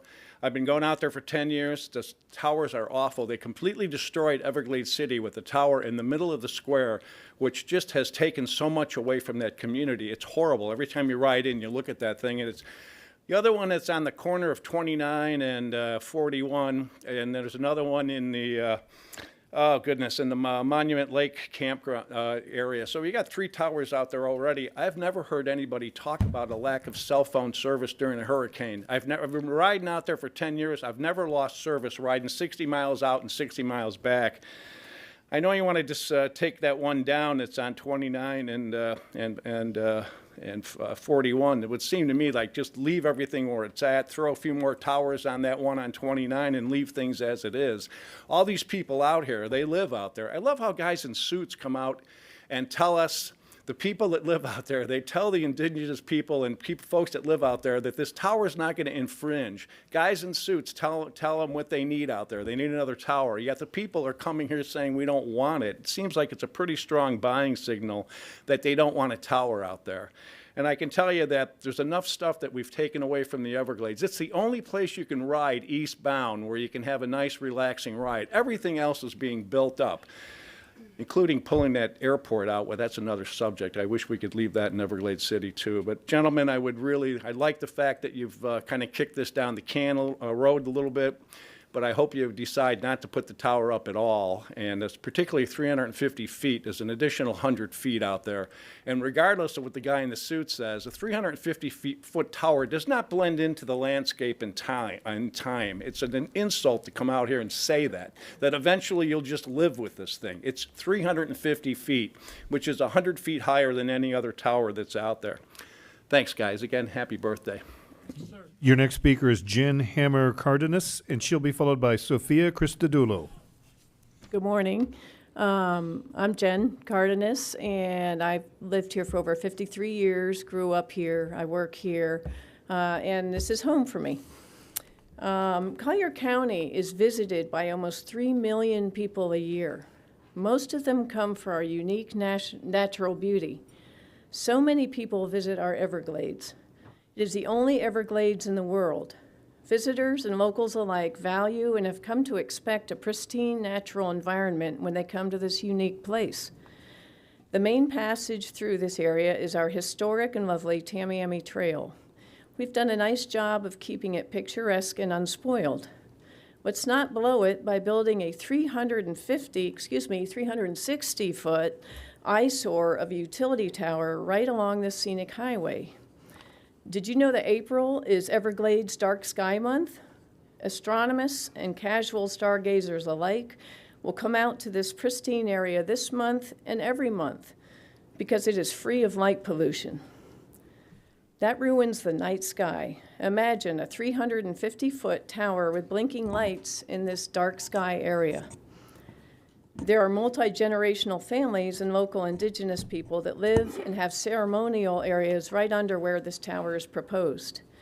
According to several studies, living within a quarter mile of a cell tower increases the risk of cancer in humans by 4 times. This is also a well-documented and busy wildlife corridor. I'm sure these birds, panthers, and other animals would also be affected. I think we all understand that these communication towers are inevitable and necessary for communication, but surely we could find a less intrusive location for this one. Thank you. Your next speaker is Sophia Christodoulou. She'll be followed by Jack Shealy. Andrea had to leave? Sophia had to leave? I'm sorry. Then we'll go to Jack Shealy, and he'll be followed by Andrea Werder. You're not going to speak, Miss Werder? Okay, hold on just a second, Jack. Louis Gopher, are you going to speak, sir? You will be next after Mr. Shealy. Mr. Shealy, go ahead, please. Commissioners, thank you so much for allowing us opportunity to come and speak. I had some notes. In lieu of where we are with the situation, there's no need for me to take up the 12 minutes of time today. I noticed as we brought, different concerns to the table that they've been addressed one by one, starting with 2 500-gallon propane tanks in the southwest corner of the property. Saw you guys dealt with that. We do have controlled burns out there and fire issues, so that one was a direct violation of the state fire code, and I'm a little disappointed that slipped through the planning commission, and obviously it's been addressed before it got here, so that's good.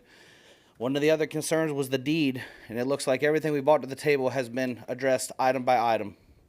At this time, I'm not going to bring all the things that I have found in the 400 pages of environmental assessment and everything else to everyone's attention. I think the best bet is to find another location. It sounds like you guys are looking at this, but just right out the gate, the DOT RADS system, it's a wildlife crossing project, was installed across the front of our property in the Ochapi Fire Station. There's about a quarter-mile stretch that's been acknowledged through environmental studies as a main wildlife crossing. This tower involves 364 linear feet of fence that's going to go around it right in the middle of Panther Crossing, which I think is a horrible idea. So if we're looking for different things to check off the list, you guys can start on that one. As far as the engineering and the plans go for the tower, that'd be a good place to start for the next step on your end, Mr. Davidson.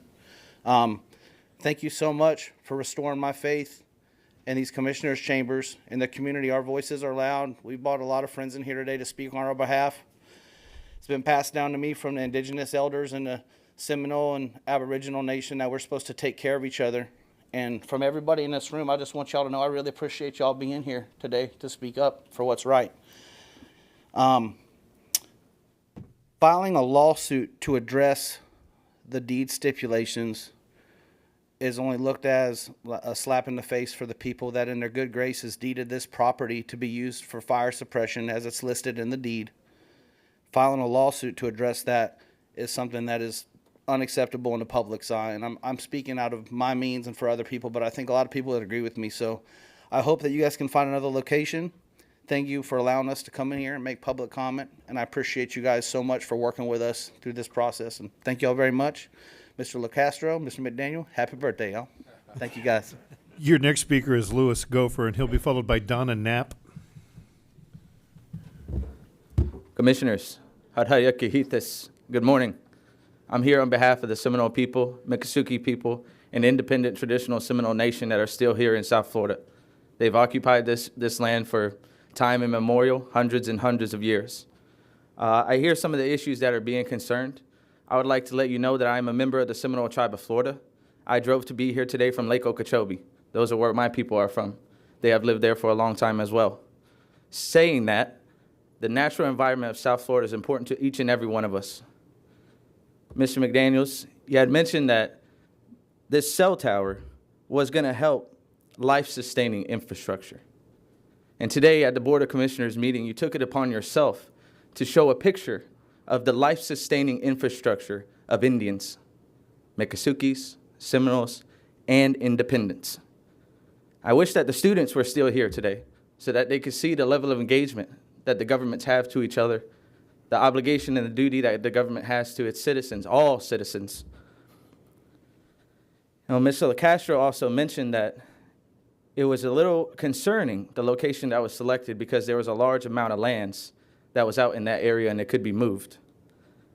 I hear the deed issue and some other issues that are involved with this, but to Mr. LaCastro's point, this is an issue about the devastation of the Everglades. That's what we're opposed to. You know, and Mr. Hall had mentioned also that it seemed like this location was selected by a dart being thrown and hitting the board. Based on the comments that were here today about the amount of land that's available and the dart analogy, it seems like you guys want to pull that dart out and throw it again. Select another location. I am a Seminole Indian, and I'm here to tell you that I am opposed to the cell tower, I am opposed to the devastation of the Everglades, and I'm offended that the life-sustaining infrastructure of the Indians on State Road 41 was put on display here to justify the development of a cell tower. Just that the development itself is going to adversely impact those people. The trucks, the roads, deforestation, all of that affects all of us. Unfortunately, today I have one more thing to mention. When we started this meeting, it was about acknowledgement and recognition for people that had served in the military, that had served in the government in their positions. Some of my relatives were still on the first floor, and they didn't have time to sign in. I know my 3 minutes. I'm finishing. 30 seconds. And they weren't able to sign up. So I hope that you can extend another level of acknowledgement and recognition to the Seminole, Miccosukee, and Independent people that are here to speak on this issue. Mado. Your next speaker is Donna Knapp, and she'll be followed by Donald Johnson. Good morning, Commissioners. Thank you so much for this opportunity to speak to you today, and thank you very much for having a birthday. I appreciate your wish. I'm a longtime resident of Naples. I've seen many changes here, and some aren't always good. And in fact, some are pretty awful. And I'm just really appalled to think that a 350-foot cell tower, or any cell tower, would be put out in Big Cypress, which is truly God's country. I'm particularly worried about my friends, the Sheeleys, that would have this tower very close to their homes. Also, the Miccosukee tribe, the village next door. I'm really worried about their health. As the lady already spoke about the health effects of radiation coming from these towers, can cause dizziness, sickness, headaches, and cancer, breast cancer being one of the cancers. And I really hope you find somewhere else to put this. These things really typically do not belong in preserves. They are more for industrial places. And I don't think there's any hiding a tower like this. It's a suggested quarter of a mile is the distance, and that's just a liberal account of how far away a cell tower should be from communities. So thank you very much for your time, and please look into a different place, preferably nowhere in the Everglades and nowhere in Big Cypress, perhaps just leaving that one original tower in Carnstown, and perhaps you could put some extra equipment on it to make it become more up to date, since it's been there a very long time. Thank you. Your next speaker is Donald Johnson, and she'll be followed by Danny Billy. Hello, everybody. My name is Nanelle Galaviz Johnson. I have been here only since 2016, so very recently. I'm an alumni of FGCU, which is one county over, in the Environmental Studies program. I specialize in ecological research, and since then I've been doing education around urban agriculture. So how I've been informed and how I studied at the university very much informed me on what these types of developments do to the soil, to the ecosystems around them. Any time that you bulldoze a forest that's been there for generations, then that allows room for exotic, invasive plants and animals to then invade. I think that an enclosed cell tower is a great spot for a Burmese python, particularly. And I think that it's important what we've listened to earlier today, too.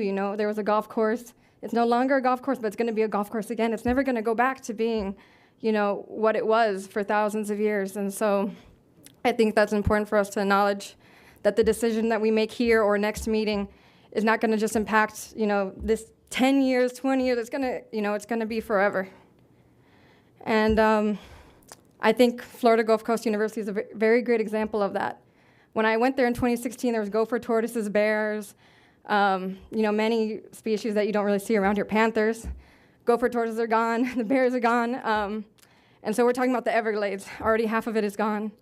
So that is my piece, but also my decision and my opposal to this is really on listening to the people that came here and have been representing their families that have been here for generations, Native people.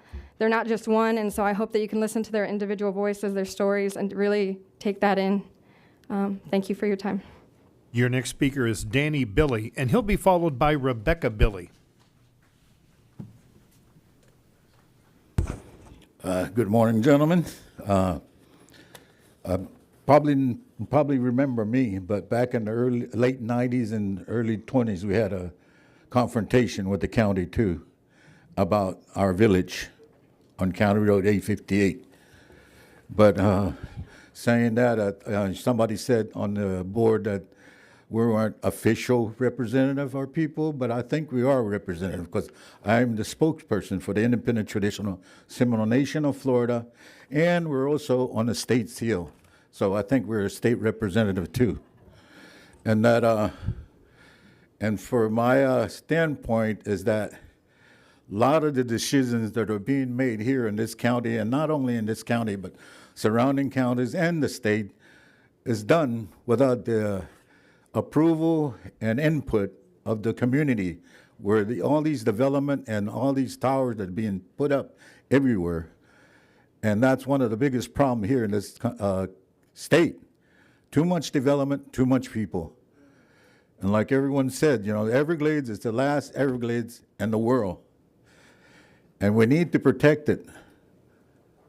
We need to protect it from overdevelopment because, coming out of Fort Lauderdale the other day, I was seeing the edge of the city, way back in early 80s, and now it's past 27 into the Everglades. They're starting to build end of Everglades now. And not only it's coming from the east side, it's coming from the west side now. So before you know, we're going to lose the Everglades. And as far as, where it's going to be put at, like everyone said, there's other places. And plus there's, all these other towers already existing. Use them. We don't need any more. And the effect and the long-term effect, nobody really knows. Even scientists, they just started from the time of this construction of the first tower, and we don't know what the effects has done so far. And all these other towers that they're doing studies on it, nobody lives around it. But here, they're talking about putting it right on top of one of our villages. So, you need to really look at, the impact of the people, the community, and the nation before you do development or whatever. So, I just want to appreciate the decision made today to further look into it before, you make the final decision. But I encourage you, leave it alone, keep the tower where it's at, and don't build another one. Thank you. Your next speaker is Rebecca Billy, and she will be followed by Jay Osceola. Hi, I'm Rebecca. We live like 500 feet from where you guys want to put the tower, and we're worried about like the health effects, the environmental, and like they said, we don't know the scientific you know, like how it can impact our health and everything. So, and we don't want to find out. So we hope that you consider, you know, keeping it where it's at or a different location. And my girls, they live right there with me in the village right next to it. We're the neighbors of Jack Sheely's family as well. So, did you want to say something? Come up closer. Your name? I'm Paula Billy, and I don't like it. And our neighbors and us, we would be infected by it if you put it there. And we are worried about our health and then the animals that are out there. And so I don't want it to happen. So thank you. Jeanette, you want to talk? All right, thank you. Your next speaker is Jaya Osceola and will be followed by Arthur Osland. Good morning, y'all. Can you state your name, please? Jaya Osceola. Hi. So, just to get over it, so I just came back from a trip from Orlando, and ever since I was little, I remember there used to be lots of trees, lots of them, and ever since, like, alternating just going up there, so many buildings over there, a lot of constructions, and I don't want that kind of stuff just slowly coming down here, coming to the Everglades. And with that tower, I don't really like that idea. So, like, coming to the Everglades is like coming to like a kind of like taking a break from town. So it's like a little small sanctuary, like driving through it. So, like, yeah, I don't really like the idea. So, thank you. Your next speaker is Arthur Osland, and he'll be followed by Kayla Hoffman. Thank you very much for the opportunity to speak. I'm Arthur Osland. I have a Bachelor of Science degree in horticulture. I'm a longtime environmentalist and wildlife conservationist. We must be concerned about cell tower radiation. The high-intensity radio frequency radiation emitted by the huge cell towers is dangerous to people. A sign on the gate of the two cell towers on the Vineyards Community Park reads as follows: information, guidelines for working on radio environmental environments.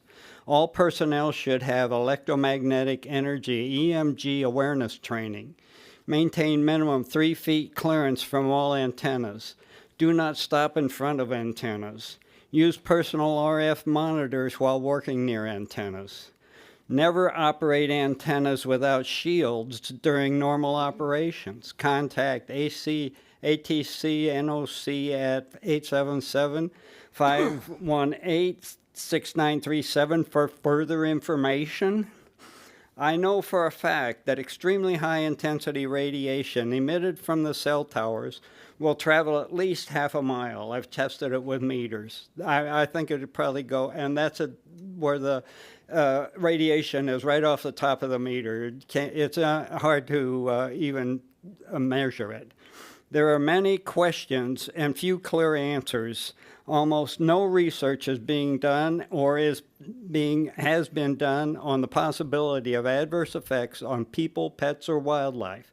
What happens when the radiation is mixed with chemicals, pesticides, and human flesh? What happens when chemicals from geoengineering, spraying chemicals into the atmosphere for climate control, mixed with pesticides on the ground, along with continuous exposure to intense radiation? These chemicals are getting constantly bombarded by this radiation. This radiation is extremely strong. You people probably don't realize it. This is not 5G we're talking about.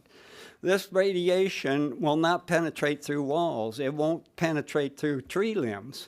You have to be in direct sight of the cell tower to receive this kind of radiation. And then it will penetrate, however, windows, and it'll penetrate human flesh. So wildlife is the canary in the coal mine. It is trouble, and when the wildlife's in trouble, we're in trouble. There is no need for the radiation. It is not 5G or cell phones.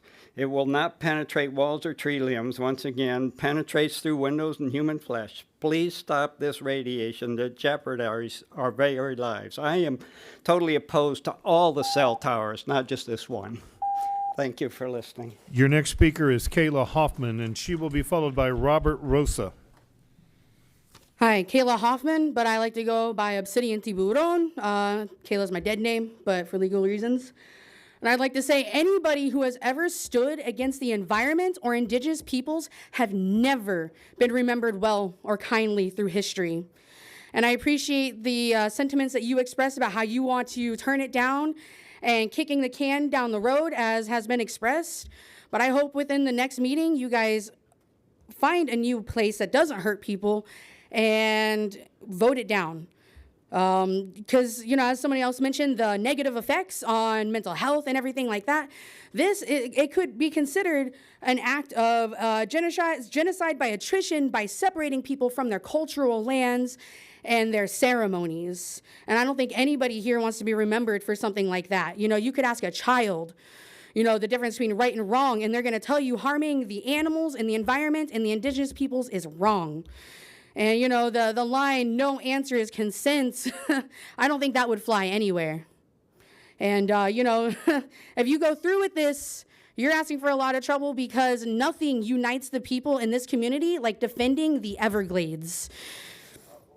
People from all walks of life unite under the Everglades. It doesn't matter who anyone voted for or anything like that, but we all can agree and unite in this. And I don't think that anyone's going to back down without a fight if you go through with this. And I think that it would be wise and in everyone's best interest to find a less impactful site.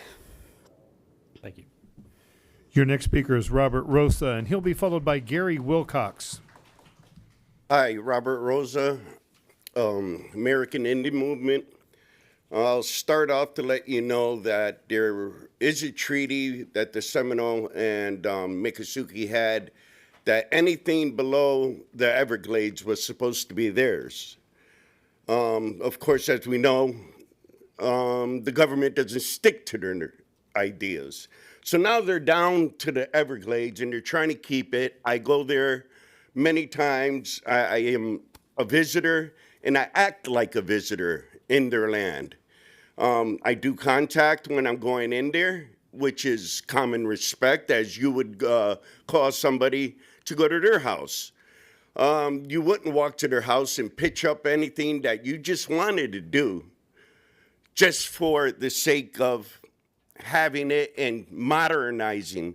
They've lived the way they've lived for hundreds of years. Sure, they do have a few modern amenities that they do take advantage of, but for the most part, they're the same people that they have been for hundreds of years. And if anybody would just walk down there and speak with them, join them in their village, they would find this, that they are the kindest, gentlest people that you would ever known. Hence the word Indian, in Dios, in God. They walk in God. That was Columbus's Indian. They walk in God.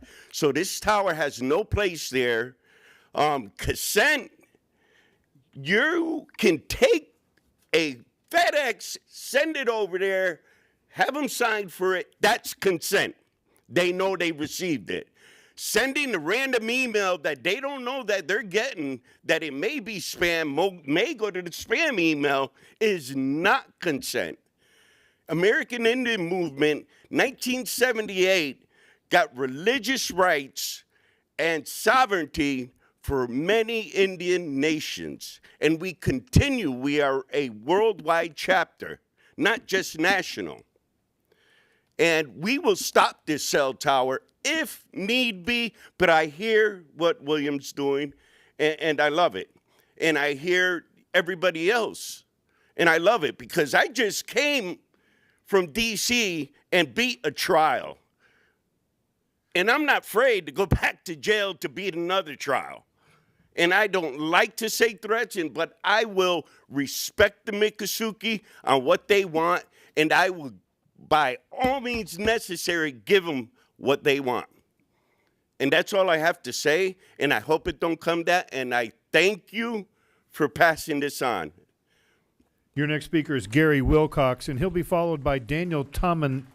I'm having trouble with the handwriting. I think this is Tommy? Tommy? Sorry about that. Mr. Wilcox? Yes, my name is Gary Wilcox. I don't live in Collier County. I'm not Miccosukee. I'm Pamunkey people. My mother is Pamunkey from Virginia, indigenous. I was born, however, on the trail. I took my very first breath in this world on the trail. And I visited often. And I can tell you that every time I come out there and I see the beautiful trees, the water, and the animals, I'm at home, because that's where I first took my breath of air. To put something out there that's poison to its environment, without even talking to the tribal people who've lived here for hundreds of years, the first communication that should have been done was with these people, their land.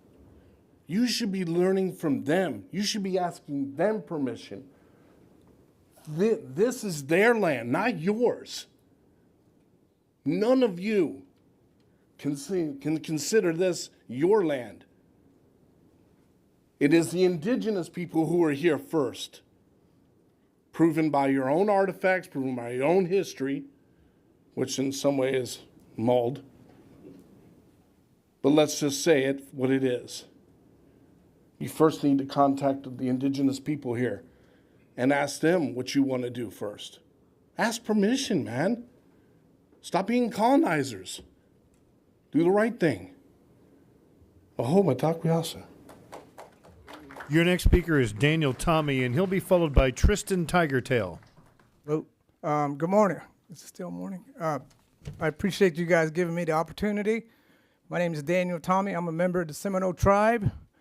And I'm kind of embarrassed because I don't know if you guys reached out to my elected officials or not.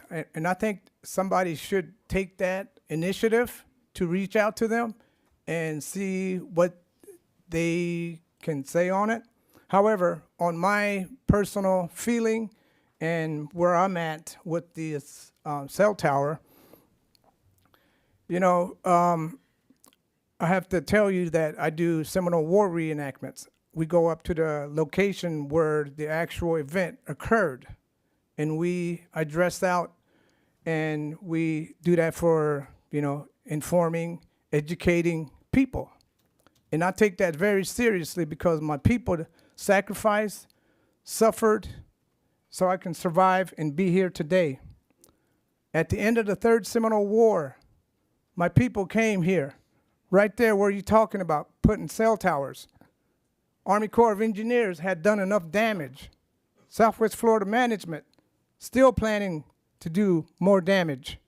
And now you're talking about putting a tower there, right next to our relatives, to our family. And I think you should keep it where it is.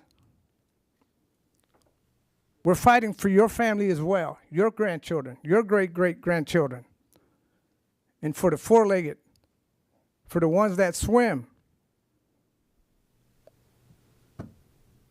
I thank you for your time. Happy birthday. Your next speaker is Tristan Tigertail. He will be followed on Zoom by Brooke Gabe. Hello, Commissioners. Thanks for hearing us today. I'm introducing myself as your neighbor, coming to say hi to you guys and tell you guys how we feel. Happy birthday to LaCastro and McDaniel. I'm 35, so I think I'm a little bit older than you right now, but, you know. Yeah, so put this up a little bit. So, let me see this. So I'm speaking to you, I'm from the Miccosukee tribe, but I'm really speaking to you guys as a hunter, a fisher, lover of nature, someone who likes to breathe fresh air, someone who likes to just enjoy being outside and losing contact sometimes, you know, just getting away. I really do hope you guys don't put this tower up because I don't have the power to do it. You guys do. You know, you guys are elected officials. So you guys are here to protect us. And I hope that you guys be good neighbors, because I want to be a good neighbor to you guys. You guys are always invited to visit our part of the Everglades. We cherish it. We try to take care of it. You know, we have high clean water quality standards, so feel free to come visit us. Don't ask us to ignore something like a tower, you know. Don't ask us to ignore that, because it's going to be there. And the effects I'm hearing, it could be even a lot more detrimental than I previously knew before this happened. You know, I do like going out there in Big Cypress Preserve, even when I lose my cell phone signal. It's kind of nice, you know, like, hey, no one can reach me out here, you know, that's kind of cool. I'm sure some of you guys wish your grandkids could put down their phones for a little bit and just be present, but sometimes that forces you to do that. I know it's kind of unrealistic, but it's nice. I want to be able to look up the night sky when I'm hunting. I don't want to look at red lights in a tower. You know, I just want to be able to enjoy myself. So as a good neighbor, man, you know, I would never hope to put a tower in your backyard. I wouldn't want to put a tower in your mom's backyard. I don't want them to see that. I want them to look at clean, fresh air just like I do. So I'm asking y'all to do the same thing, all right, please? And thank y'all. Mr. Chairman, the rest of your speakers are going to be on Zoom today. Your first speaker on Zoom is Brooke Gabe, and she will be followed by Jessica Namath. Brooke, you're being prompted to unmute yourself. If you'll do that, and I see you have 3 minutes, Brooke. Okay. Hello? Oh. We hear you. Okay. I just want to say that I absolutely oppose the tower. My background is in public health. I've worked at the local and state level. I find it bizarre that everyone doesn't know that there is serious peer-reviewed science that says that anyone living within 400 feet of a cell tower is exposed to crazy amount of carcinogens, that your likelihood of getting cancer is about 3 to 4 times the likelihood of someone who did not live near a cell tower. This cell tower is less than 400 feet from the Miccosukee people. And I also want to say that the FCC regulations assume that nearby people are living in concrete houses. And I looked on Google Earth, and the nearest structure is a thatched roof house. Those are open air structures that are way more vulnerable to radiation than someone living in a concrete house. And I just think that the fact that you didn't talk to them beforehand is atrocious. I'm embarrassed about my government. I think it looks to me like the continuation of a genocide. Like these people their lives are going to be endangered, and I am appalled that this is being considered.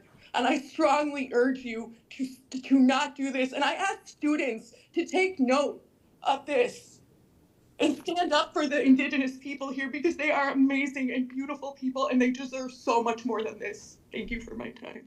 Your next speaker is Jessica Namath, and she will be followed by Lupita Vasquez Reyes.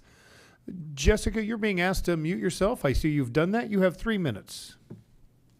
Yes, hello. I am speaking to you from Palm Beach County as a mother who drives down to enjoy the Everglades with my 3 children and to show them what a piece of wild earth looks like. And I certainly oppose any sort of a cell phone tower being added to the landscape. I mean, that's exactly why we drive from so far to come recreate there. I also thank you for recognizing how important this is to so many people, finally, and taking pause. But I would urge you to learn from this situation, please, and hopefully reach out and go above and beyond maybe what is required of public notice to contact the Sheeleys. Again, where we've stayed countless times because of how dark and peaceful and quiet and natural it is. Or the Miccosukee, where we go down to their Indian village and we've camped down there and we've enjoyed our time because it's dark and natural and quiet. So I would urge you to please, please respect the community and make sure that you go above and beyond to reach out with transparent, prompt communication moving forward in this process. Thank you. Your next speaker is Lupita Vasquez Reyes, and she'll be followed by Stephanie Keller. Lupita, you're being asked to unmute yourself. You've done that. You have 3 minutes. Lupita Vasquez Reyes, 34142 for the record. Good morning, Commissioners. I'm here today to oppose the proposed 350-foot cell tower installation in Ochope. This proposal disregards zoning protections. It violates the deed restriction in place and lacks proper public input, especially from those most impacted. So even though we are pushing this issue forward, we must have testimony on record. I understand the county manager's assertion that this tower is essential for public safety. However, this justification does not explain why the county must sue to remove a deed restriction meant to prevent such construction in the first place. It is said that the existing tower at Carnstown must be relocated. But why here? Why without fully considering alternative sites that do not place it right next to residential areas or infringe on the sovereignty of indigenous communities? It has been mentioned that this has been difficult to find space for fire and public safety, but it should be. Precious land that is still home to living tribal nations requires the utmost care and ethical conversations. This land is important in location to the first responders, yes, but more so because it is ancestral land to indigenous peoples, including the Miccosukee and other independent indigenous residents. They too are part of this community and should have a say-so. Also, while there continues to be no clear federal or state-supported data that fully rules out health and environmental risks posed by this installation, the county should not rush to approve this project with potential harm, especially not through an ex parte decision that limits transparency and public participation and reduces recommended spacing for an install like this, or the fact that the Miccosukee tribe is in fact opposed to it. Further, I'm concerned that the need to get this installed ASAP or ex parte comes from pressure to continue the rapid advancement of surveillance of citizens and privacy issues that we are seeing all over the country. It remains to be seen. Finally, as an Everglades neighbor and a camper who enjoys her no cell service signal camping in that area with her daughter, I have a responsibility to stand in opposition to this project. I urge you to uphold the deed restriction, explore alternatives that do not harm nearby communities, and respect the voices of those who will bear the consequences of this decision. Thank you. Mr. Chair, that takes us to our final registered speaker, Stephanie Keller. Stephanie, you're being prompted to unmute yourself, if you'll do that. And there you are. Stephanie, you have 3 minutes. Hello, my name is Stephanie Keller. Thank you for giving me the time to speak today. I am opposed to, this tower being put up, and I appreciate the motion to continue on. Cell towers are bad for our health. It's a weapon of warfare, and I would appreciate if you do not put another tower up on land that is, sacred to the Indians. We should not be, putting these towers up. We have to stop it. It's bad for our health, and we need to stop it. So thank you. And that is our final registered speaker, sir. All right, thank you. All right, we will close the public hearing. We have a motion. Let me get you to restate the motion because it's been quite a bit of time before we take a vote, because there were some conditions that were applied to it. So if you would restate the motion, Commissioner McDaniel. You realize you're taxing an old guy's memory to come up with what I said before. It's an old guy's memory. That's asking you to do that. That's So having I know. My motion, yeah, exactly. 33 is not old. My motion is to continue the item to explore alternative locations, to grant permission to the county attorney to pursue the suit to quiet title in the event that the decision is made to utilize the site. Second. All right, so we have a motion and a second. Let me just kind of discuss this for a moment before we vote on it. Just to, I guess I would ask the commissioners individually. I am convinced that this is not the right location for that. Remember, I said my first wish for my birthday. Okay. Commissioner. Okay. Hang on, please. Commissioner Colwell? Yes, I'm sorry. I was pushed earlier and I pulled it off. But I would like to see, I feel like, that site's, that tower, that communication tower has been there for 50 years at that particular site where it's at now. Mm-hmm. I know the situation at hand is because it's federal government, federal Parks and Services that owns that property now. Is that what, from what I understand, is they're going to put a visitor center, and their plan is to remove the tower at some point, which provides this public safety for communication. I would behoove the people in this room, very passionate and very convincing, that I think together, if we can all reach out to the federal government and tell them how important it is, if they can keep a spot on that site for the communications, so we don't have to uproot it and upmove it and have a possible delay in public safety, even for the people that live in the tribe probably depend on that too. That's exactly why I wanted to have a discussion on the motion. Because right now, as far as the federal government's concerned, they're going to look at our record, and we have an alternative site right now. Now, we haven't voted on that alternative site, but we've picked one, and we're looking at the potential of continuing this. But somebody from the federal government looking at that, I think, could conclude, yes, they have an alternative site. I think what might be more appropriate today is just reject this site. And the reason I say that, I don't know that anybody, please, I don't know that anybody on this board right now feels comfortable with this site. And if we do, I don't see any point in kicking this down the road if we feel uncomfortable. And so, Commissioner McDaniel, I know this was your birthday wish, but if the second would be in agreement to change the motion, I would suggest that maybe we consider that. If the board feels similarly to that, direct our staff to work with our congressional partners and see if we can keep that site there, keep that tower where it is.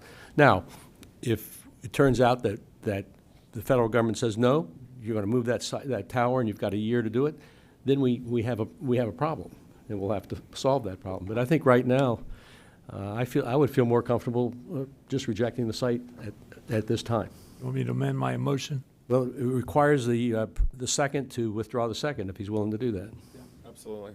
All right, we have a motion without a second. You're going to withdraw that motion? I'll withdraw that motion. You want me to make a new one? It's your birthday. Okay, outstanding.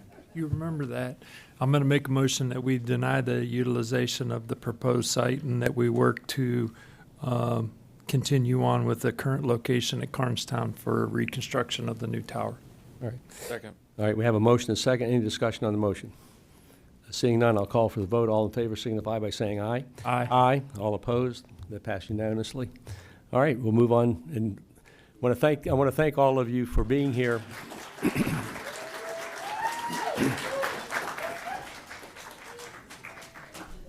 you too, sir. Hey. Thank you. Happy birthday. Thank you, sir. Happy birthday to us. Not now. We're still in session. Likewise. All right, Ms. Patterson, if we'll move on. Yes, sir. Commissioners, before we move on, I neglected to get a vote to accept the proclamation, so if we could get a motion for that. I'll make a motion to approve the proclamations. Is there a second? Second.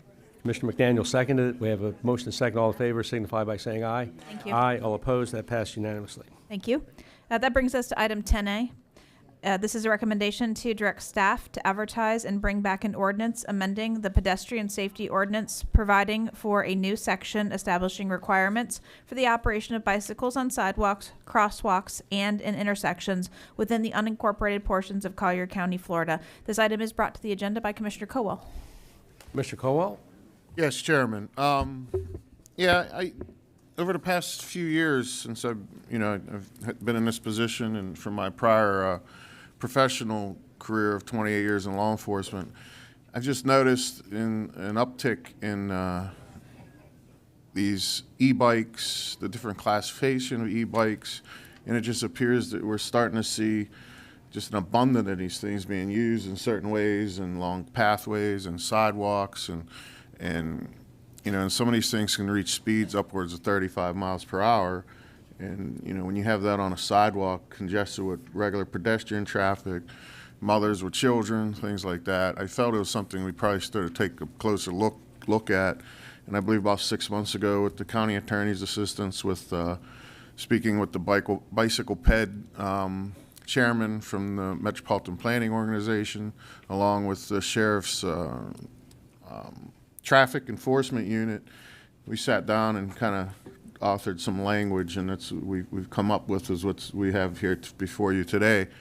And it would just basically reinforce keeping up with technology, because I think when we look at these things, sometimes we don't have the ability to keep up with the world around us sometimes, and we never expected to have a electric bicycle that can achieve speeds of 35 miles per hour, and these are being issued to children under 16 years of age and driving in our communities and on our streets. I mean, even with the state statutes, when you look at motorized vehicles, when you classify even a moped's restricted to 49 cc motor, gasoline engine, which barely produces 35 miles per hour. And anything over that, you're required to have a motorcycle endorsement on your driver's license.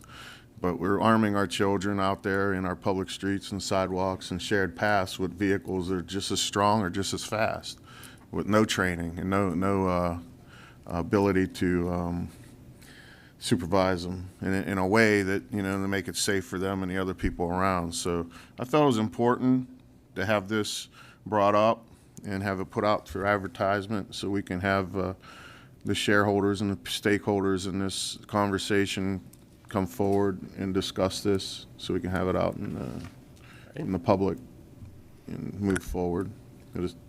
Commissioner McDaniel. Is that a motion?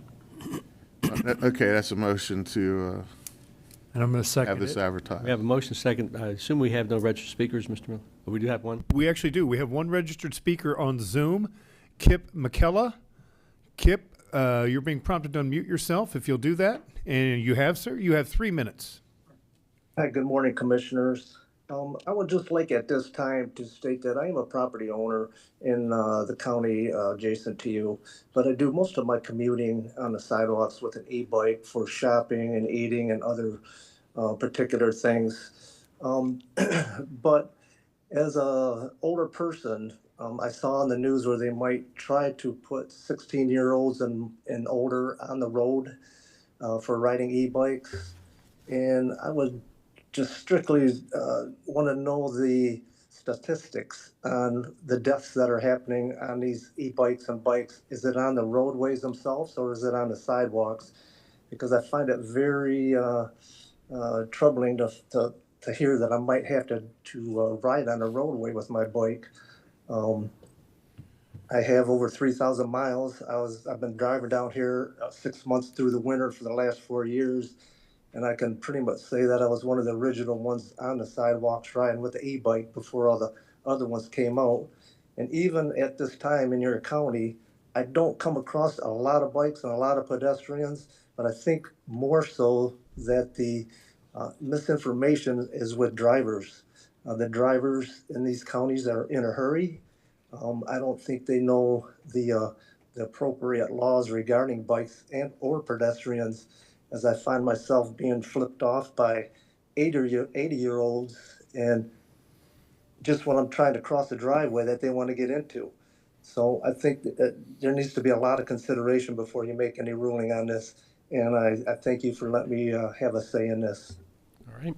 That was our only speaker, sir. All right, thank you. Commissioner Colwell. Yes, Chairman. Oh, well, to answer to the gentleman on the Zoom, the way the ordinance is written, and there's some language in there, and a portion of the language is if there's a designated authorized bike lane already existing on a public roadway, if you're 16 years of age or older and you're operating an electrical assist bicycle, the ordinance would encourage you to be using that proper lane of travel.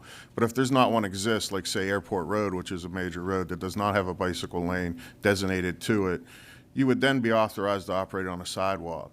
It addresses, and the problem we've seen in the past is the majority of the accidents happen there is because people are on sidewalks riding against the flow of traffic on that normal roadway at a high rate of speed, and when they come to an intersection, they're stopping.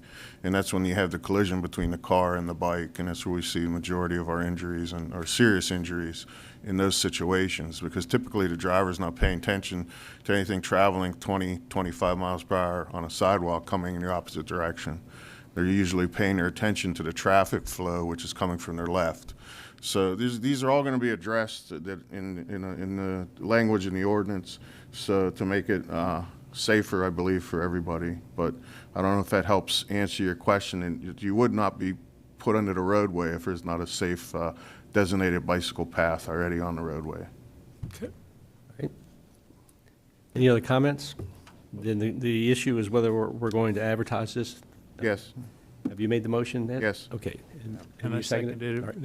And if I may, just from a comment standpoint, two things. Number one, when we're not required to address the public speakers that come and speak to us or ask questions along those lines, and it's natural to want to do that. But right now we're at the infancy stages of this, publishing the actual ordinance.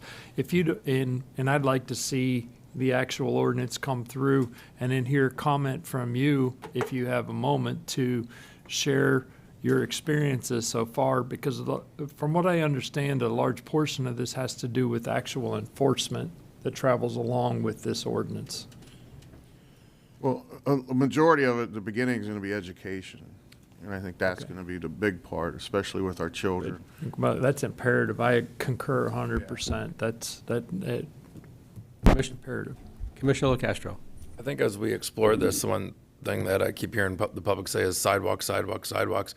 Sidewalks in this county come in a lot of different flavors. I mean, in my district, I have sidewalks that are 8 to 10 feet wide, and then I have sidewalks that are the traditional, narrow ones. So I think as we debate this issue and more details come back, that's where the clarification is going to come. To that gentleman's point, I don't want to have to be in the street. I want to be on the sidewalk. Well, it depends how wide that sidewalk is, and that's where I think we're having some of the problems. But I think as we flesh this out and talk about it, that level of detail should be obviously in whatever the ordinance is, because sidewalks are quite a bit different across this county. All right, we have a motion and a second. I don't see any other comments. All in favor of the motion to advertise this and bring it back, signify by saying aye. Aye. Aye. All opposed, that passed unanimously. We're going to have to break in about 10 minutes. Will there be a golf cart or something to take us over to the museum? Last year we had, that would be helpful. Sure. We'll make a call to facilities to get some golf carts over here. All right. We only have a few minutes. Let me ask, I guess we can go straight through the agenda, but the next item is really going to be Commissioner McDaniel, who has to be here no matter what. Would you like to take the CAFR? We have our outside auditors here for that. That's item 13A. All right, let's try and see if we can resolve that before we have to break. Okay. Item 13A is a presentation of the annual comprehensive financial report for the fiscal year ended September 30th, 2024, and authorized to file the related State of Florida annual local government financial report with the Department of Financial Services. Mr. Derek Johnson, Clerk's Finance Director, is here to begin the presentation. Thank you, County Manager. And I'm going to say it one more time. Commissioners LaCastro and McDaniel, happy birthday. Thanks, sir. We're here today to present to you the 2024 results of our audit. I will report it's a clean opinion, the best that we can get. To get here, it takes the efforts of a lot of people. I want to personally thank my staff, but it takes county staff and the constitutional officers' financial staff also. And for that, we appreciate it. So we've got about 9 slides in a presentation, and I've got Mr. Chris Kessler, your partner in charge, here to deliver it, and we'll see if we can get through it. Sounds good. Thank you, Derek. Good morning, Commissioners, and I will be quick here because I know I'm the only thing between you and break. So let me go. All right. Well, as Derek said, Chris Kessler, Principal with CLA. I am in charge of your audit and the Constitutional Officers audits for the year ended 2024. With me is Alex Mitchell, who is the manager on your engagement as well as all the Constitutional Officer engagements. So moving through, the services that we've performed for 2024 are no different than we've performed in prior years. There were no changes in audit standards. So the 3 main components are the audit of your financial statements, the audit of the federal compliance, and the audit of the state compliance. And federal and state compliance is mostly the grant expenditures that you all incur, making sure they're spent on the right items, the right areas, all your T's are crossed and all your I's are dotted with those expenditures.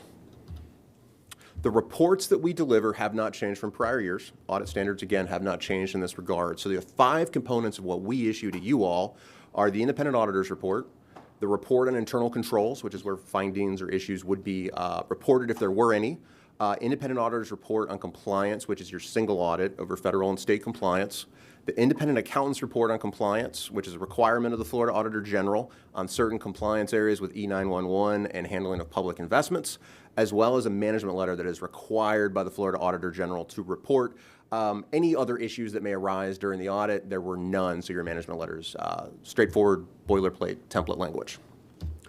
The results of the audit, as Derek had mentioned, the audit opinions are unmodified, which is the highest level of opinion, both your financial statements as well as the single audit, which means from a financial statement standpoint, the financial statements were free of material misstatement.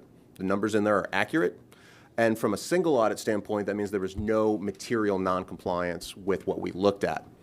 The financial statement included no material weaknesses, no significant deficiencies, so no audit findings, and your federal and state awards as well had no material weaknesses and no significant deficiencies.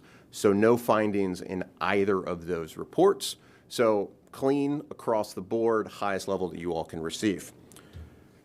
So the communications that we have to make to you all, we included in a governance communication letter that also comes with our audit report, but here are some of the key points. So overall, the scope and the timing of our audit, it proceeded as planned. There were no changes, no surprises, no issues. Significant accounting policies are in accordance with industry standards and practices and generally accepted accounting principles. We had no difficulties in performing the audit. The status of the prior year audit findings. So last year when I presented to you all, there were a couple compliance findings. The first thing we do when we start our audit for the next year is we dig into those findings, we determine if they've been corrected, and move forward with our audit plan. Those findings were corrected very quickly. The corrective action plan that management put in place was in place, effective, and we had no issues with that. And so with all of that said, I do want to give a big thank you to everybody that we work with, both on the county board side as well as the clerk's finance team. The fact that you all had a clean opinion, no findings, no issues, is a testament to the hard work that you all put in every single year, and we really appreciate working with you all from that standpoint. It's nice to have clients that want the same results that you all do and want to have those clean opinions, and it comes through in the work that you do on a day-to-day basis. So we really appreciate that. A couple financial highlights, and I'll just move quickly here. From a federal and state grant perspective, we tested over $63 million of your expenditures, both from a federal and a state standpoint, and that includes about $11.9 million of pandemic funds that are still being spent, as well as transportation grants of $8.4 million. What this shows you is really where the majority of your federal expenditures are being incurred and what programs for 2024. For governmental activities, which is your governmental funds and programs, you had an increase of net position, which is your equity, the difference between your assets and your liabilities, of $253.8 million. So again, revenues were higher than expenditures by that amount for all of your governmental funds. Your general fund increased by $31.1 million, and your business type activities, your utilities, your EMS programs went up by $89.9 million over last year. Some emerging issues, I'll just hit this really, really quickly here. We did have to do a little extra testing on the IT environment that you all operate in, and that was a change in audit standards. So we looked at things a little deeply as far as policies, procedures, internal controls, not only on user access to your systems, but cybersecurity practices and things along those lines, making sure that you all had policies and procedures in place, as this is becoming much more of a critical piece of the infrastructure and internal control system for the county as it relates to financial reporting. So with that said, that's the end of my prepared comments. I would love for any questions, comments, feedback, anything along the way. But again, I just want to say a huge thank you to you all, the commission, as well as everybody else within the county that helps us throughout our audit process. Thank you. Commissioner Hall. So, Mr. Kessler, what you're saying, and if you can ease my mind, we have no public monies going to anybody that's 200 years old for county benefits or county funds? In what we audited when we look at eligibility for those recipients of those programs, there's nothing like that in the testing. I feel so much better. Thank you. Any other comments from the board? Then thank you very much. Any more comments from the clerk's office? No, sir. Thank you very much for your time. Do we need a motion to accept the report? Yes, So moved. please. Second. We have a motion and a second to accept the report. All in favor signify by saying aye. Aye. All opposed, that passed unanimously. We're supposed to be over at the museum at 12 o'clock, so this, I think, is the right time to break. Ms. Patterson, what time do we get back here? Is it going to be 1:30? Is that what we need to do? I'm looking to the back at the clerk. 1:30? 1:30. All right, we're going to stand in recess until 1:30. Sir, your golf carts, they'll be out at the parking area, the secured parking area to get over to the museum. Okay, thank you.